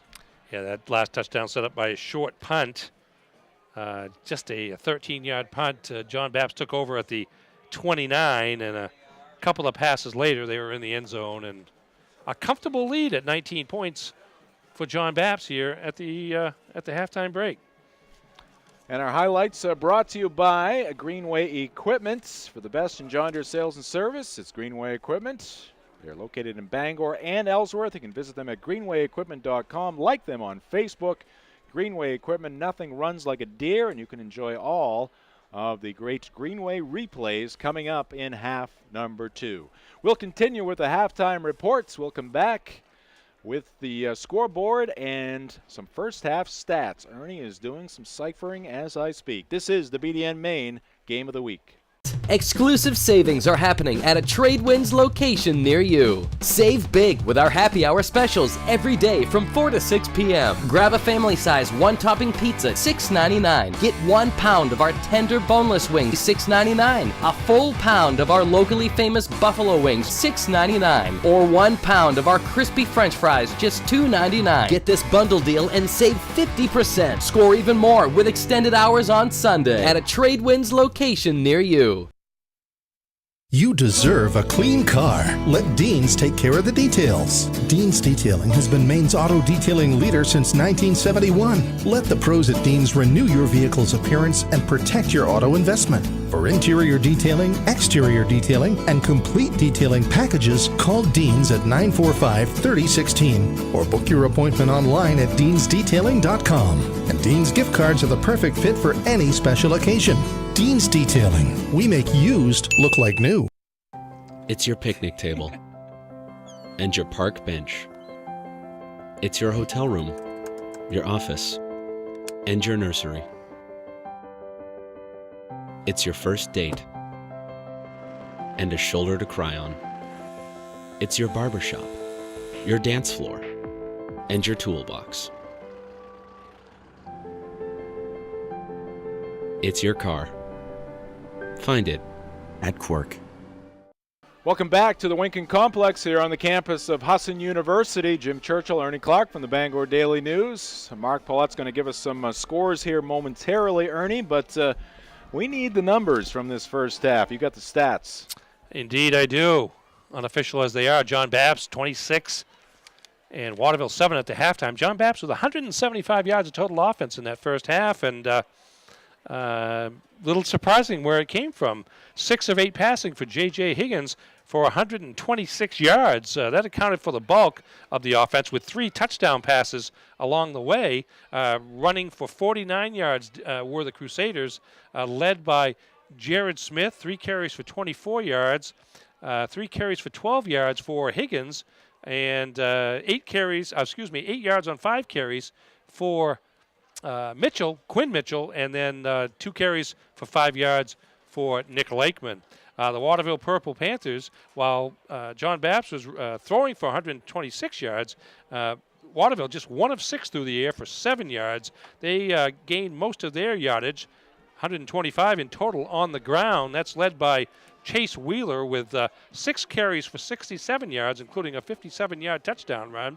36 yards on 7 carries for number 28, Nick Wildhaber. 13 yards on 5 carries for quarterback Jack Thompson, and then 9 yards on 5 carries for their fullback, Trafton Gilbert. So 175 yards of total offense for John Bapst, and 132 yards, 125 rushing, 7 passing for Waterville. And, of course, that doesn't take into account a kickoff return for the John Bapst Crusaders for a touchdown as well. No turnovers in the first half for either team, and not a lot of turnovers, although, was there a turnover? Yeah, it was Jared Smith with the fumble. You're right. You're absolutely right. Yep, out here around the 40-yard line. Yep. Come to think of it now, I was thinking about that one at the end of the half that was almost a turnover, but not quite. But just the one turnover, relatively cleanly played game. Don't believe John Bapst had a penalty in the first half. Waterville had 5 penalties, and a couple of them proved to be pretty painful in terms of stopping drives and creating field position for the John Bapst Crusaders. Of course, the Winkin Complex used for football and baseball and field hockey also, I believe, here at Husson University. And out in deep right center field right now on the warning track, Coach Matt Gilly and his coaching staff talking things over while the players get a little breather here at the half. And in the left field corner, the John Bapst Crusaders taking a little break there while the Crusader coaching staff talks things over. All right, so we've given you the highlights, we've given you the stats. Now let's go to the scoreboard. Standing by from Sportsnet Maine, Mark Paulette. Yeah, game 2 on final down in Lewiston. The Blue Devils came away with a 40-7 win over the Bangor Rams. In the fourth quarter, a low-scoring game, Edward Little on top of Oxford Hills by a score of 7-6. Brewer has retaken the lead against Greeley thanks to a pick six. They're on top 13-12. Marshwood is leading 35-0 over Lawrence. Mount Blue with a 26-0 lead at Coney. MDI on top of Herman by a score of 44-6. Old Town is leading Stearns at last report 30-12. Mountain Valley on top of Mattanockcook by a score of 30-14. And in the third quarter, Ellsworth is leading Holton by a score of 20-14. Also some good Red Sox news to pass along. They got behind early 4-1 on a Scooter Jeanette grand slam for the Reds, but Rafael Devers has come back to hit his 9th home run of the year, snapping a spell for him. Actually, his last came on August 19th, so first in a while for him. Red Sox now on top 5-4 in that one. Trying to overcome Scooter, Ernie. Thank you, Mark. Never an easy task. All right, we are at the half. That's going to do it for the halftime reports. When we come back, second half action from Husson University. It's high school football. We call it the BDN Main Game of the Week, and at the half, it is the John Bapst Crusaders 26 and the Waterville Purple Panthers 7. Exclusive savings are happening at a Tradewinds location near you. Save big with our happy hour specials every day from 4 to 6 p.m. Grab a family size one-topping pizza, $6.99. Get 1 pound of our tender boneless wings, $6.99. A full pound of our locally famous buffalo wings, $6.99. Or 1 pound of our crispy french fries, just $2.99. Get this bundle deal and save 50%. Score even more with extended hours on Sunday at a Tradewinds location near you. You deserve a clean car. Let Dean's take care of the details. Dean's Detailing has been Maine's auto detailing leader since 1971. Let the pros at Dean's renew your vehicle's appearance and protect your auto investment. For interior detailing, exterior detailing, and complete detailing packages, call Dean's at 945-3016 or book your appointment online at deansdetailing.com. And Dean's gift cards are the perfect fit for any special occasion. Dean's Detailing. We make used look like new. It's your picnic table and your park bench. It's your hotel room, your office, and your nursery. It's your first date and a shoulder to cry on. It's your barbershop, your dance floor, and your toolbox. It's your car. Find it at Quirk. The Crusaders will be kicking off here to start things, so at the very least, Waterville's going to get the ball first here in half number 2. And, I mean, the penalties, too. Waterville's got to not commit the penalties that they committed in the first half. I had them for 5 penalties in the first half, but 1 stop to drive. They were down around the 20-yard line early in the game, 4th and inches from about the 19. 5-yard penalty sent them back for illegal procedure, a sack on the next play, and they're basically left to turn the ball over at that point. And they can't afford any mistakes like that here down 19. They had some kicking issues, too, late in that first half. A short kick here. Nice catch there. And moving it upfield to about 10 yards for the Purple Panthers is Cooper Hart. Tight end on offense. Hart, a linebacker on defense. Made a nice kind of over-the-shoulder catch there, Ernie. Well, and he was good field position. The up man made the catch, did what he's supposed to do, ran straight forward to get as many yards as he could, and brought it out to the 40-yard line. So Waterville starts out with good field position to open the second half. Jack Thompson, the quarterback. And the first play of the second half is going to be a handoff. Number 25 for the Purple Panthers getting the call, Tyrone Geiger. Geiger a first down. He takes it into John Bapst territory, so a good start. Yeah, his first carry of the game out of the T formation. Cut it inside after starting out going to his left. Nice cut back there, and left it for the secondary to make the tackle. Good gain by Geiger, his first carry of the game. Yeah, didn't rush things there. You saw him kind of slide to the left a little bit there along the line, saw the hole. Yeah, quick feet. Took advantage. And another big gain here, and it's going to be Wildhaber, and he's got another first down as he is finally taken down at the 35-yard line of John Bapst by number 24, Reed Kaya. They'll move the chains again across the way. 12 yards on the first play of the half. And now from the 48 to the 34, that's 2 plays, 26 yards on the ground for Waterville, doing just what they need to do coming out of the break. Thompson hands it off to the middleman. Not as much yardage here. Getting the carry this time is Trafton Gilbert. The sophomore picks up 2. BDN Main Game of the Week presented by Quirk Auto Group. It's your car. Find it at Quirk. 2nd down and 8 for the Waterville Purple Panthers. Just underway here in half number 2. Jim Churchill, Ernie Clark, the entire BDN Main Game of the Week crew. And some room on that left side. 1 tackle broken and a gain of about 6. Tyrone Geiger off to a good start here in the second half. Number 66 for Waterville will have to come out of the game because he lost his helmet on the play, but here's the handoff to Geiger, much like his first carry of the half. Actually, John Bapst contained the outside, made Geiger cut back inside, but he found a hole there, and again, quick feet got him a big gain on 2nd and 9, and now it's 3rd and short. Damon Beck, the offensive lineman who lost his helmet, so he'll be on the sideline for a play. Thompson gives it to the middleman again. I think that's Gilbert, and he's got the first down. So a great way to start the second half. Again, they didn't have to come out and start firing passes, but they had to come out and make a sustained drive, establish what they like to do, which is run the football. And so far they've had pretty good success getting inside the 25-yard line. Gaining yards, keeping it on the ground. If they have the football and keep it, John Bapst can't score. Not much there, as tripped up was Wildhaber. Nicholas Wildhaber, the junior, tried to work that right side, but somebody got him by the ankles. That was Scanlon on the stop there. That'll go for a loss, and now 2nd and long. Noah Scanlon, junior for the Crusaders. 2nd down, 13.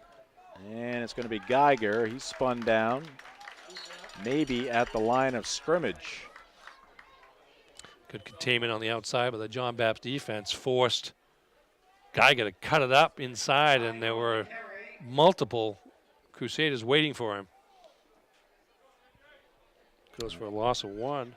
3rd down and 13.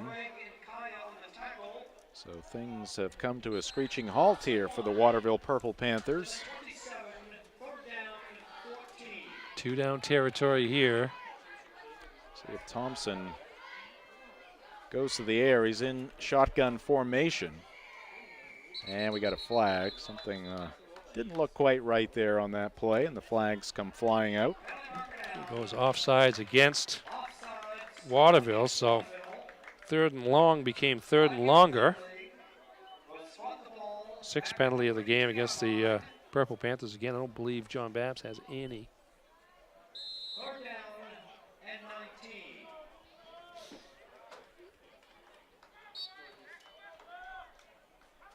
I mean, you look at this as, again, 2 down territory, so you got 2 plays to get to 19 yards, but the fact that it's 19 and not something less kind of dictates what the play may be.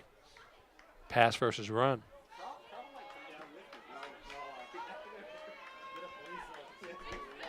Third and very long, 18 yards to go. Thompson's going to roll to his left, throw back across his body, or think about it at least. He's going to keep it, though. And he'll try to get back to the original line of scrimmage. Thought about firing one downfield, but held on to the football. And no flags over there. The Waterville coaching staff may have wanted the late hit. Yeah. It was kind of close there to the line, but good defensive coverage in the secondary by John Bapst as Waterville had 3 receivers out to that side of the field, but nobody remotely close to open. 4th and 12. Ball on the 25-yard line of John Bapst. Waterville in a tough spot here with the 4th down situation. Also down on the scoreboard by 19. In motion, it's Valley. Thompson rolling to his right, looking for Valley, but the pass incomplete. Good coverage there by Logan Dempsey. No passing lane that time for Thompson. Basically threw it away, and the Crusaders will take over on downs. And good defensive pressure on Thompson again by number 55, Dan Sprague, who has been in on the quarterback several times as they've tried to pass, and Thompson couldn't get set, really had no chance to make the completion, and John Bapst takes over. So a little bend in that John Bapst defense on that possession by Waterville, but they did not break. And the Crusader offense back on the field. The other downside of that for Waterville is they had some success with the run. That keeps the clock going, and they chewed up 4.5 minutes to start the second half, and with nothing to show for it. J.J. Higgins back under center. And we got a loose football as Higgins tried to hand it off to Jared Smith. And I think it was Higgins falling on the football, right, Ernie? Yeah, Bapst for sure recovered their own fumble. Again, a little flirtation with disaster. Another turnover there. But as it is, Bapst quick to the ball, and the play goes for no gain. Northeast Driving School has been Maine's leader in driver education since 1969. The Northeast team is experienced, professional, and dedicated to their students. Greater Bangor's #1 is Northeast Driving School. Call 942-1769 or register at northeastdrivingschool.com. Crusaders back at it. This time Smith holding on to the football. He'll pick up about 3 and take it up to about the 28-yard line. So 3rd down and 7 here for John Bapst. Waterville with a chance to get the ball back with a stop here. They need the ball, but John Bapst, again, showing that ability to pass in the first half, can spread out that defense. Lakeman in motion, and going to be J.J. Higgins keeping it himself. And it's going to bring up 4th down, and the punt team will head out onto the turf for Coach Dan O'Connell. A little conservative there on your own end of the field. Don't want to make the mistake that allows Waterville to get an easy score, so settled for running the 3 plays and some time off the clock, and now they'll punt.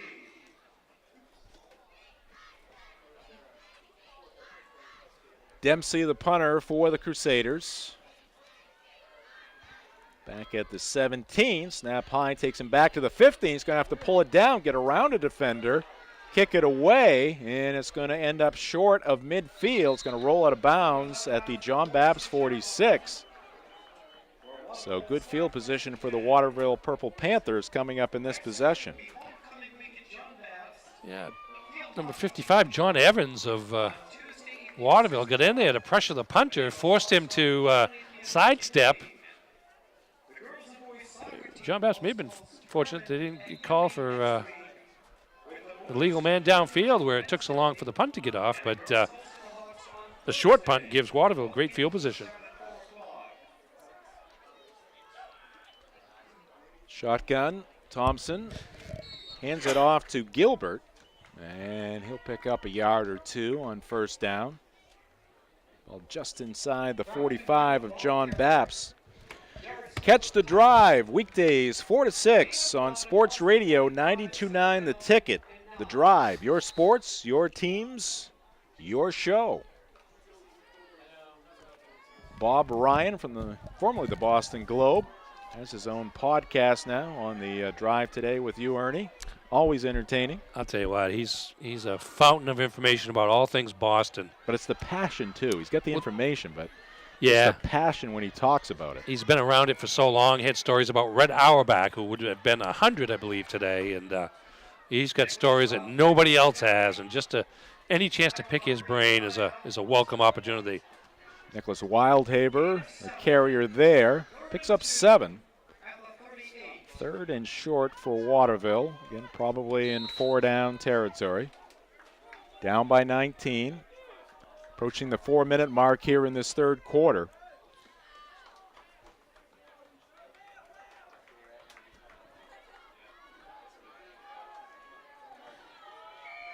And what do we got here? Timeouts called by John Bapst. Dan O'Connell didn't like what he saw out there on the turf, so he calls for the timeout.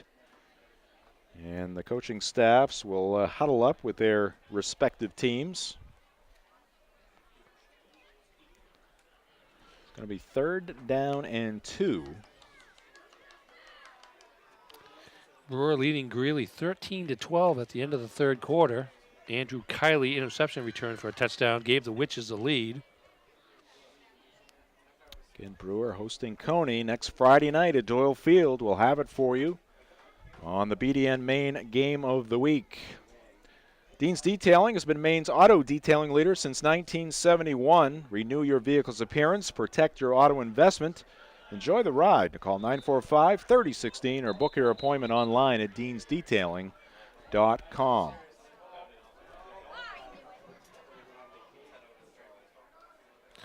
Final score, Marshwood 42, Lawrence nothing. Lawrence having knocked off Winslow last week in a interconference game.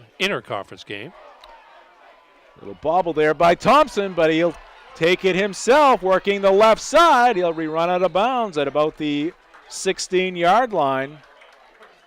Good quick reaction, decision-making there. Decisiveness shown by Thompson after an initial just slight bobble. He got control of the football and then darted towards that left sideline, moved it upfield for first down yardage. Going to be 1st and 10 for the Purple Panthers. You see right there. There he nice goes. Blocking on that left side too. Just enough of a bobble kind of to discombobulate the play on both sides. Line of scrimmage, and off to the outside went Thompson. Anthony Nabrowski with a block there on that left side. Pitch here to number 23, Valley, and he gets it inside the 15. Tackle made at the 12 by the Crusaders.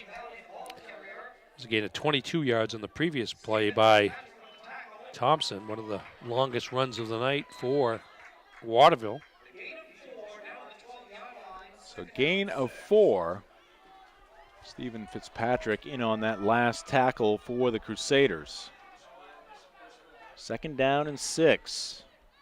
Panthers in need of a score here. Thompson again rolling to his left, throws back across his body, and the pass at the very last second is knocked down over there.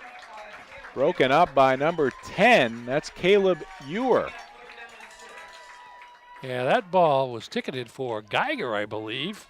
Well thrown there by Thompson. Again, tough for a right-handed quarterback to throw back across their body as they roll out to the left, but pass very accurate.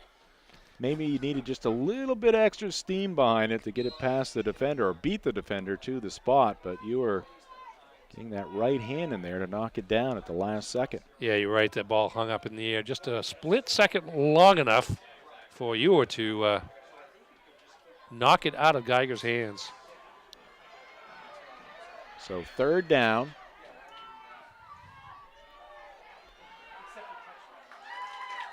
And Jack Thompson, the carry, gains maybe half a foot there. It's going to be 4th down. And we'll see Waterville go for it here as they are near the 10-yard line. 26-7. So a very eventful first half. That was our score at the end of the first 24 minutes, Ernie. But here in the third quarter, nothing yet. Yeah, a little more methodical on the part of both teams. Waterville having enough success on the ground that they're staying with it rather than throwing the ball up all the time. Thompson trying to go back to the air, but he's going to be sacked. Taken down by a pair of Crusaders in there for John Bapst. Number 65, Noah Scanlon, joining him. Number 24, Reed Kaya. And the Purple Panthers are denied. Yeah, good pursuit there again. Third sack of the night by John Bapst defensively there, and they came with a bunch of guys, and they got to the quarterback and anticipated the pass, certainly, and sent Thompson back for a loss, and a big stop for the Crusaders defense. You know, you give Waterville a touchdown here at this point, and they're, feeling a little bit more confident, looking up at the scoreboard and seeing the deficit is something that may be realistic to rally from. But with the stop again, the second stop here in the third quarter, time not a factor yet, but becoming ever so much closer to. John Bapst takes over on downs. They'll start it at their own 20 and getting it up to the 22-yard line. Stephen Fitzpatrick ran a long ways there, Ernie, but a lot of his work going east to west did end up picking up a couple of yards in the end. Yeah, he was looking for a place to turn the corner, but Waterville's defense strung that play out, and really no place to turn as the sideline approached, and settled for the modest gain.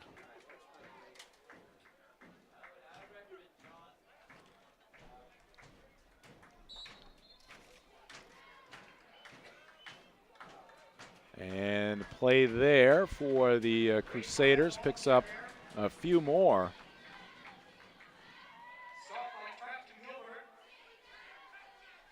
Again, John Bapst, at this point at least, again in their own end, content to run the football.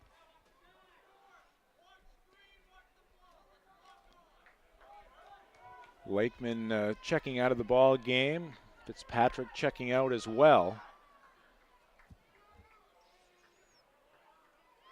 And the carry here by the quarterback, J.J. Higgins, but he's going to come up well short of the first down marker. And the Crusaders are 3 and out. Yeah, not wanting to take any chances on the defensive end with a 19-point lead in the third quarter winding down. So after we finish here tonight, Ernie, reached the halfway point already in the regular season. Here's the boot by Dempsey. Here's a good kick. And it's going to take a John Bapst roll. Still rolling, finally down at the 27-yard line. What's the net on that one, Ernie? That is a net of 47 yards. You always like those. Protecting a lead because it prevents the other team from changing the field position on you. That goes a 47-yard punt, and instead of having good position near midfield, as they might have anticipated, they're now back inside their own 30. Are the Waterville Purple Panthers to start this drive. John Bapst will be right back here at the Winkin Complex next Friday night. They'll host the Nokomis Warriors. Nokomis off to a 2-1 start in its first year in Class C, at least for this incarnation. It's going to be Geiger carrying the football here on first down. And that's going to do it for the third quarter. So no points put up on the board in quarter number 3. Same score as we had at the half. John Bapst 26, Waterville 7. This is the BDN Maine Game of the Week. It's your Monday morning and your Friday night. It's your suitcase, your tour guide, and your photo booth. It's your new beginning and your fresh start. It's your library, your hotspot, and your movie theater. It's your car. Find it at Quirk. Welcome back to Husson University, the Winkin Complex. Jim Churchill, Ernie Clark, along with the entire Sportsnet Maine crew and the BDN Maine Game of the Week crew here as we have hit the fourth quarter. Through the first three quarters, John Bapst scoring 26 to Waterville 7. And the first play here in quarter number 4 is going to be a running play for Waterville. It's going to be Wildhaber as he pushes it forward up to the 33-yard line roughly. And it's going to be third down and about 4 here for the Purple Panthers. Waterville 2-1, John Bapst 1-2.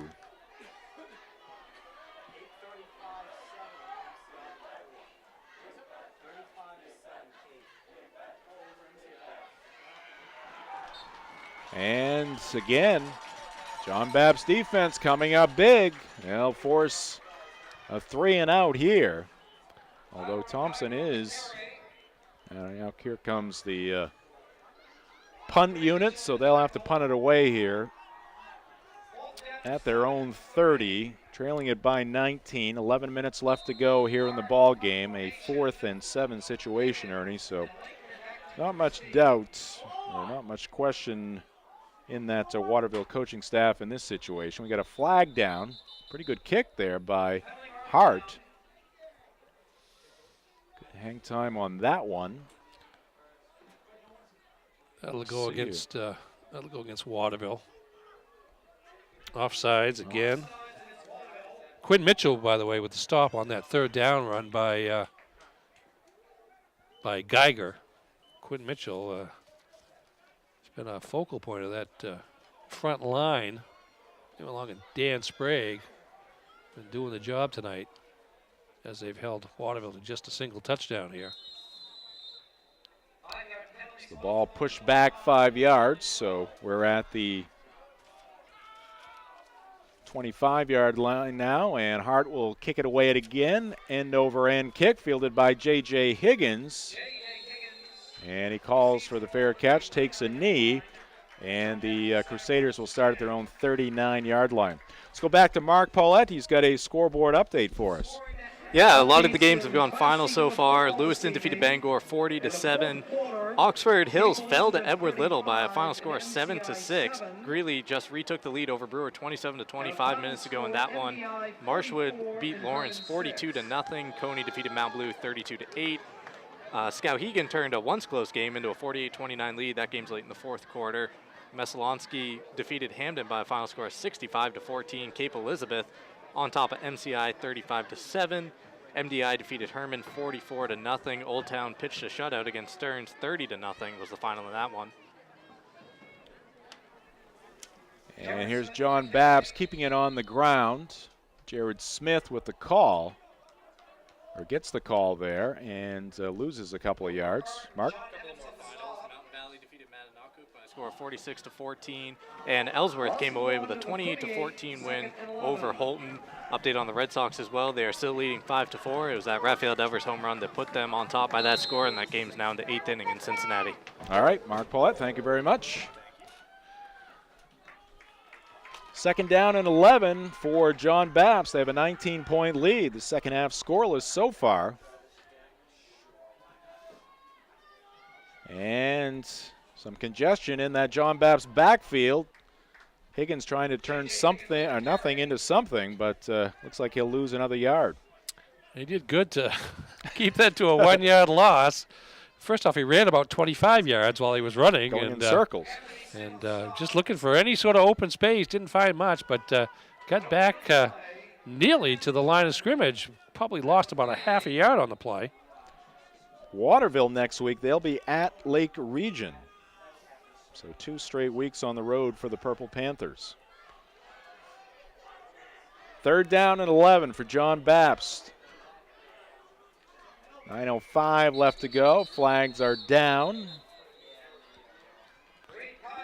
It's going to be illegal possession, illegal procedure, against John Bapst. Thought we had a new one there, Ernie, for a second. Illegal possession. That would be a different official making that call, I suppose. Handoff went to Reed Kaya, but the whistle blowing, so. The clock keeps running, which is 8:50. good for John Bapst. That's their primary goal at this point, to keep that clock running. Scoreless second half so far, but 15 minutes have run off the clock, and that lead is not shrunken by a single point. After this play, when I get back to that scoreboard, Ernie, a couple scores standing out for me there. Here's a pitch right side and turning it upfield down the sideline and still in bounds. Finally knocked out at about the 47-yard line of Waterville. Nice run there for number 28 for the Crusaders. That is Jack Dalton. 28. He's been quiet tonight. I believe that's his first carry of the game. Came in with 138 yards on the season, a couple touchdowns. 18-yard gain there on 3rd and 12. So I believe that's the first down of the second half for John Bapst. Couldn't have come at a better time. So right there on the Greenway replay. And Higgins going to be taken down in the backfield. Fake the handoff. Right after that fake, he was smothered by a couple of Purple Panthers on that play. MDI, we saw them last week at Bucksport. Ernie looked very impressive offensively and on both sides of the football in the second half. 44-0 tonight over Herman. That may be a team that's just starting to find themselves here in the middle part of the season. I don't know if it happened tonight. Let's watch this play first. That is Jared Smith, and he'll head to the left side, pick up a couple. It's going to be 3rd down and 9 to go for the Crusaders. Because they're the defending Class C North champions. Lost at Winslow by 1 point in the opening game. A couple of wins since then, including a good second-half performance in a win over Bucksport last week. They were saying last week that they expected one of their top players, Corey Albee, fullback and also a defensive standout, to play for the first time this year tonight. Now, whether he played or not, I'm not sure, but certainly that would make a difference in a team that was already pretty good, even without one of their top players being sidelined by an ankle injury. And here's Dalton back to work. Hey, what? John Bapst putting 26 points up on the board in the first half, Ernie. And as you mentioned, it may be the second or third time we've mentioned Jack Dalton's name here tonight, but both carries here in the second half, very impressive and very productive. This one too close to call. So they're going to bring the chains out here. Yeah, I can't see the ball, so I can't tell you. Oh, whether it's first down. Like we need your prediction here, Ernie. Well, I got nowhere to go but down after the first half. But, you mentioned that MDI Herman game. Herman went into the game undefeated at 3-0. Now there are no undefeated teams left in Class C North. And you're looking at a situation here where if the score holds up for another 6.5 minutes, 6 minutes and 48 seconds, these teams will both be 2-2 and right in the thick of the playoff race. First down, just enough there by Dalton. Showing some speed and power. For the best in John Deere sales and service, it's Greenway Equipment with 2 locations in Bangor and Ellsworth. Visit them at greenwayequipment.com. Like them on Facebook. Greenway Equipment, nothing runs like a deer. That's 2 big first down runs for Jack Dalton here in the series as John Bapst tries to maintain possession. And it's going to be Higgins, the quarterback, straight ahead. He'll get a couple. Time winding down on the scoreboard here at Husson University. The Husson University Eagles on the road this week. Had a tough early season schedule. They're going to play at Western New England. Yep, Western New England was the team that knocked Husson out of the NCAA Division III playoffs last year. But Husson off to a 2-0 start this season. Wow, great play there by Cooper Hart. He got in that John Bapst's backfield very quickly, and slight loss there for the Crusaders. Reed Kaya on the carry there. Yeah, the Eagles were packing up the buses. I was here earlier today. That's a tough game. Western New England was ranked 24th in the country in the preseason polls this year, but off to a 1-2 start so far. So Hassan with a bye last week, hoping to use that bye to score what would be a pretty impressive road victory, even though Western New England is 1-2. One of the losses was to Springfield, which is considered one of the top Division III teams in New England. Good job stringing out that play by the Waterville defense as Fitzpatrick got the pitch, but he'll lose a couple of yards. So the Panthers, at the very least, trying to play the Crusaders to a draw here in their second half. No scores in half number 2.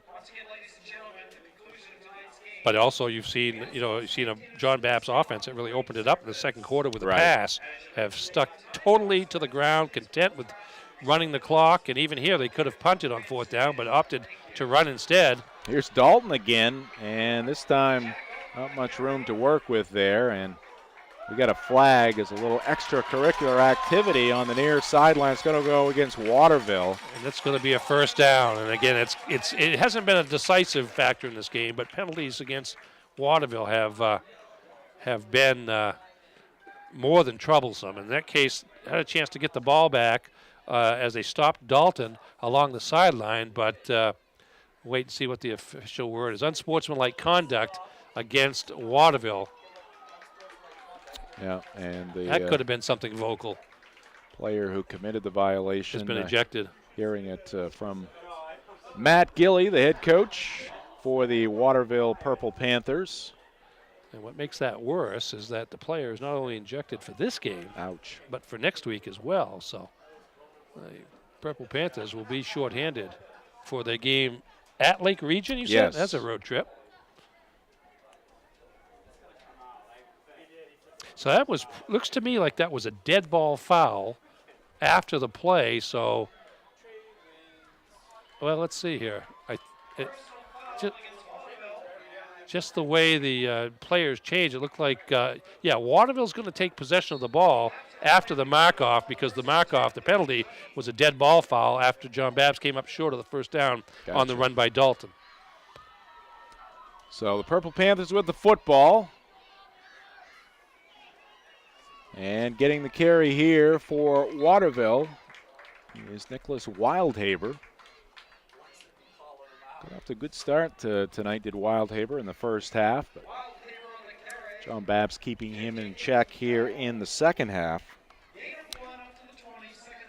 The Crazy About Football contest is back at Tradewinds Markets. Enter to win at the Tradewinds Markets all over eastern and central Maine. Pretty simple. Find your Tradewinds Market. There are 12 of them now. Locate the Crazy About Football display. I saw one in Brewer today. Pick the score in the Patriots game that week. Weekly prize, a $50 gas card. Here's a running play by the Purple Panthers. That's number 25, Geiger. Tyrone Geiger. There are 2 grand prize winners in that Crazy About Football contest at Tradewinds. $250 gas cards, 2 of them at the end of the regular season. Tradewinds Markets, your corner store, and more. Of course, they have that great happy hour special going on at Tradewinds right now. Some great specials, 4 to 6 Monday through Saturday, and 12 to 6 on NFL Sundays. Here's a pick by Kaya. Kaya to the 10 and taken down at the 5. And that will be a turnover for Waterville as Kaya jumped the passing lane there, almost took it into the end zone. And here comes Thompson rolling to his left, trying to find Geiger in the flat, but Reed Kaya read that play perfectly for the interception at the 26, cut back inside, trying to get to the end zone, but was taken down short of the goal line, and a great field position by for John Bapst. And boy, that's kind of the I want to say the clinching play, if you will. Not that the game necessarily was in doubt at that point, but Reed Kaya, who's been active inside defensively throughout the game for John Bapst, one of the numerous Crusaders who have done the job on the defensive side of the football, that time getting rewarded with Waterville's first turnover of the night. Yeah, once again, Quinn Mitchell right in the middle of the action, applying the pressure there working against the offensive lineman, and just as Thompson was throwing that ball, went up in the air trying to block it. Here's J.J. Higgins trying to power his way into the end zone. Was he successful? Yes, he was. Give the John Bapst Crusaders 6 more points. Touchdown run by the quarterback, J.J. Higgins. It is now Crusaders 32 and the Purple Panthers 7. Faked the handoff to the fullback, kind of ran into the same hole. Turned it back in and then powered his way. Got some help there. I see a blocker in front of him. Can't identify him, but good power run to the end zone. And, a little bit of an exclamation point there by the Crusaders on both ends of the field. First with the pick, interception by Kaya, and then Higgins finishing off the wasn't even a drive, but one play possession with a touchdown. And now they'll go for the extra point kick with 3:09 left. Ball is down. We got a flag down as well. Higgins' kick is through the uprights. Let's see who the penalty is against. And it's going to go against the Crusaders. So they'll have to try it again.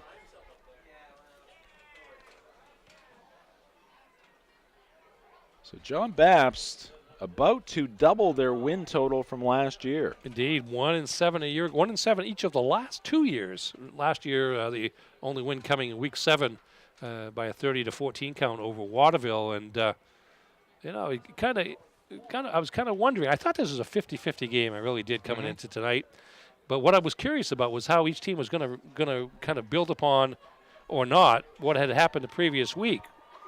John Bapst coming off their first win of the season.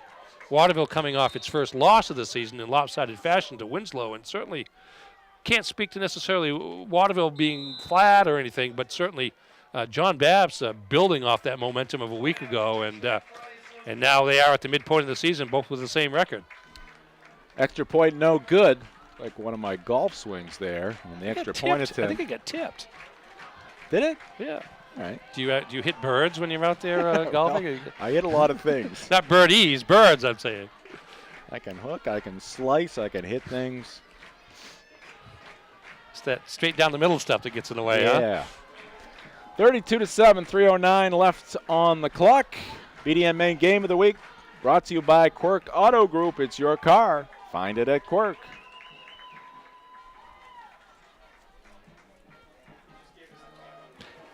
And again, we talked about the balance in Class C North at the beginning of the day with 8 teams at either 1-2 or 2-1. And you look at John Bapst, they're going to improve their record to 2-2 and be in another one of those games next weekend when they play a Nokomis team that went winless a year ago and is off to a good start with a couple of wins.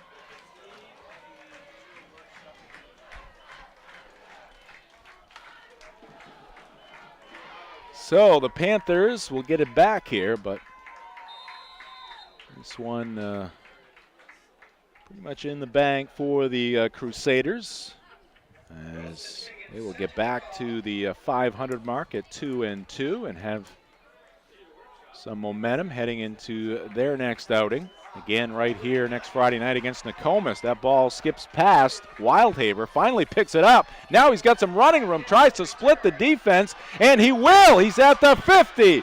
Make it the 40, 30, 20. Wildhaber into the end zone. And that is our second kickoff return for a touchdown here tonight. And the Purple Panthers get back on the board quickly. And just like that, Ernie, after a scoreless second half for much of the night, 2 scores, one for each side. Not quite done yet. Trouble picking up the ball at first. Gathered it at about the 15, it looks like. Looks like some of the Crusaders overran the coverage there. Maybe a couple left their lanes, and Wildhaber. Yeah, breaks an arm tackle near midfield, and then he's gone. I think, again, he had trouble gaining possession of the ball initially, and I think that just kind of threw the play off balance enough so that once he did get the ball, as you mentioned, some of the John Bapst players down field had overrun the play, and that left room and space for Wildhaber to do his job. Extra point, no good.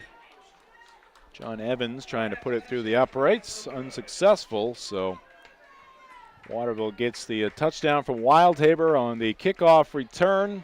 32-13 our score, 2:51 left to go. So John Bapst offense will be back out there very quickly. A couple of finals here that Mark may not have gotten to because they hadn't been finished. Foxcroft Academy 45, Bucksport 18. That's a key game in the Little 10 Conference, Class D North, and sets up the Ponies as the team to beat in that division. Yeah, on October 13th, we'll have Foxcroft at MCI. MCI was losing tonight to Cape Elizabeth in a Class C crossover game between North and South. Foxcroft now 3-1. Bucksport 1-3, but losses at Lisbon and and against MDI among the two losses. Skowhegan, a final now 49-28 over Brunswick. Brunswick, the defending state champions, Class B now 0-4 on the season. Lewiston gets out to a 40-0 lead and defeats Bangor 40-7. Oceanside from Rockland 28, Oak Hill 20. That's a final back and forth game, and Oceanside, which looked real good in knocking off MCI to open the season, had lost 2 in a row but bounced back tonight, and they are another team that's 2-2 now in Class C North, as those standings are going to be scrambled up in that division. BDN Main Game of the Week brought to you in part by Digital Workshop, specializing in wedding and event videos with over 40 years of experience. Make Digital Workshop your first choice for quality work. Onside kick expected by John Bapst. They have 7 players at the 50-yard line waiting to see where this kick is going to be. Here's a little pooch kick, and good job there by one of the up men to field that one hopper and do just what his coaches would tell him to do. Don't try to run. Don't try to do it. Just catch the ball and give us possession.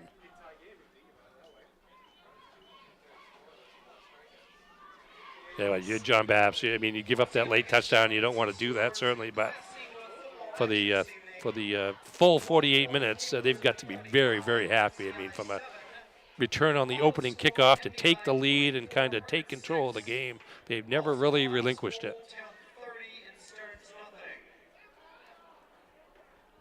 Yeah, they got to feel like they get a little momentum, like things are starting to gel just a little bit here as we reach the halfway point after this game ends here tonight.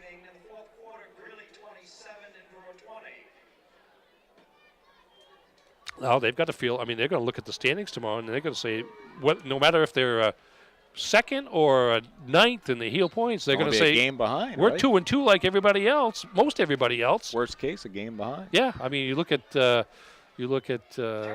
Winslow and MDI and Herman. They're one-loss teams. Nokomis is playing tomorrow, I believe. They could be a one-loss team, but as you say, no worse than one game behind.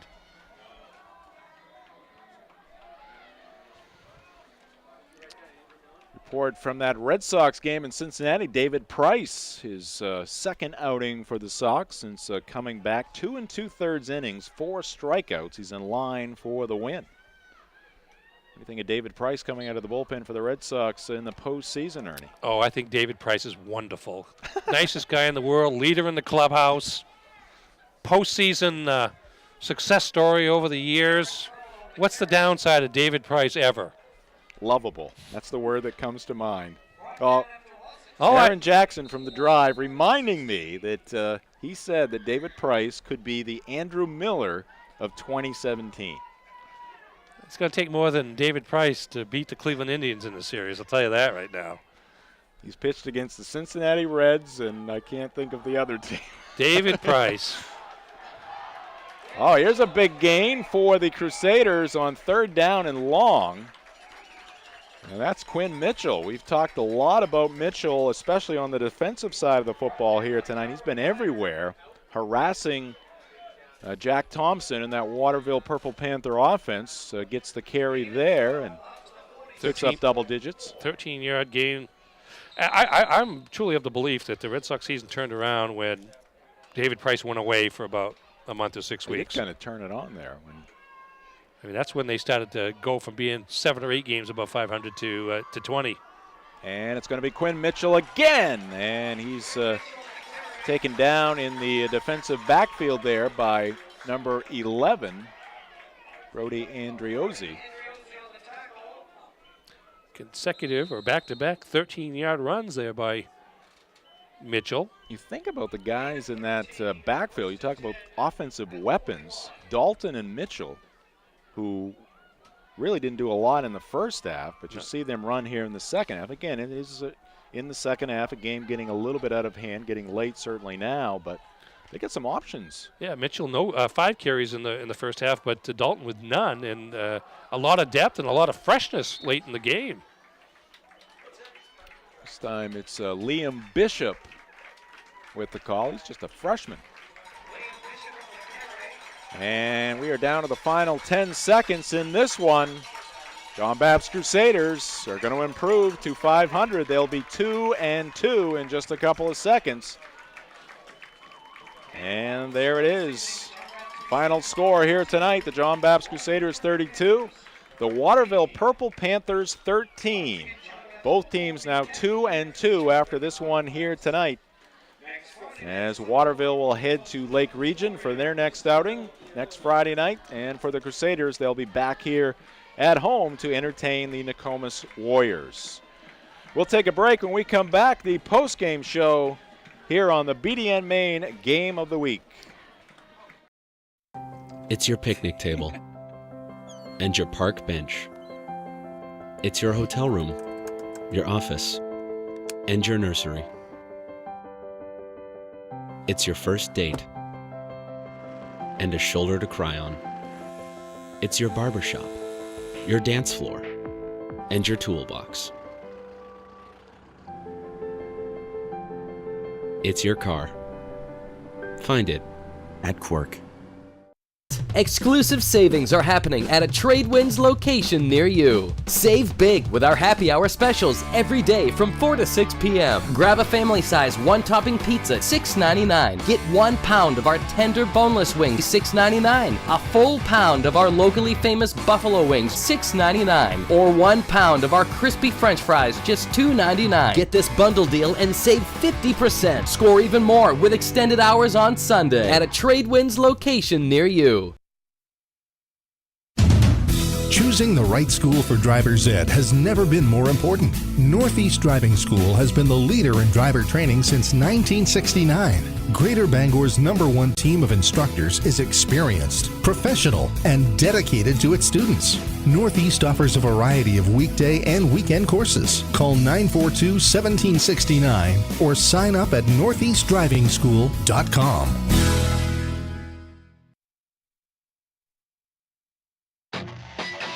What do you get when you combine pure diesel power with 1,600 pounds of raw iron and steel? Meet the 2R series from John Deere. Up to 32 horsepower, 4-wheel drive, cruise control, and a 6-year powertrain warranty that's best in its class. This rugged workhorse won't make your breakfast, but with quick attach features, you can do pretty much anything else. Ride one today at your John Deere dealer. Visit Greenway Equipment in Bangor and Ellsworth, or find us online at greenwayequipment.com. Welcome back to Husson University, the Winkin Complex. The BDN Maine Game of the Week complete here tonight. The John Bapst Crusaders victorious against the Waterville Purple Panthers. Final score 32-13. As you see the Purple Panthers listening to their head coach Matt Gilley. And at the other end of the field in the end zone, the John Bapst Crusaders getting some words of wisdom from their head coach Dan O'Connell after the win here tonight to get them to 2-2. Waterville suffers the loss, so they are 2-2 as well. Ernie, let's get to some of the highlights in this one. Absolutely, and they didn't take long to get started, as we've mentioned earlier. This being the opening kickoff of the game. And Logan Dempsey reaches out to his left to gain possession of a got a one-hopper near second base. Yeah, hard-hit kick there. And good blocking there at about the 30-yard line. The wedge. He's smelling it now. Yeah, the wedge worked, and look at him. He's right through, and he's sensing a touchdown. Got one guy to beat as we get down there. I believe that's Chase Wheeler. Got the angle. He's at the 5. He's in for the touchdown, and just like that. Doesn't mind the trip to the ground, and 14 seconds into the game. So that was 87 yards. The Crusaders are in the lead. And then next possession, nice pass over the top by J.J. Higgins to Nick Lakeman. Nice pass over the defender so only Lakeman could get it. And another long touchdown. That play going for 68 yards. And John Bapst taking control until Wheeler gets the ball on the offense, gets outside to the left corner, breaks one tackle there, one ankle tackle, another one there, stays in bounds along the sideline to cap off a 57-yard touchdown run to cut the gap at that point to 12-7 late in the third quarter. Here's John Bapst again. This time, J.J. Higgins going to the air to find Dempsey.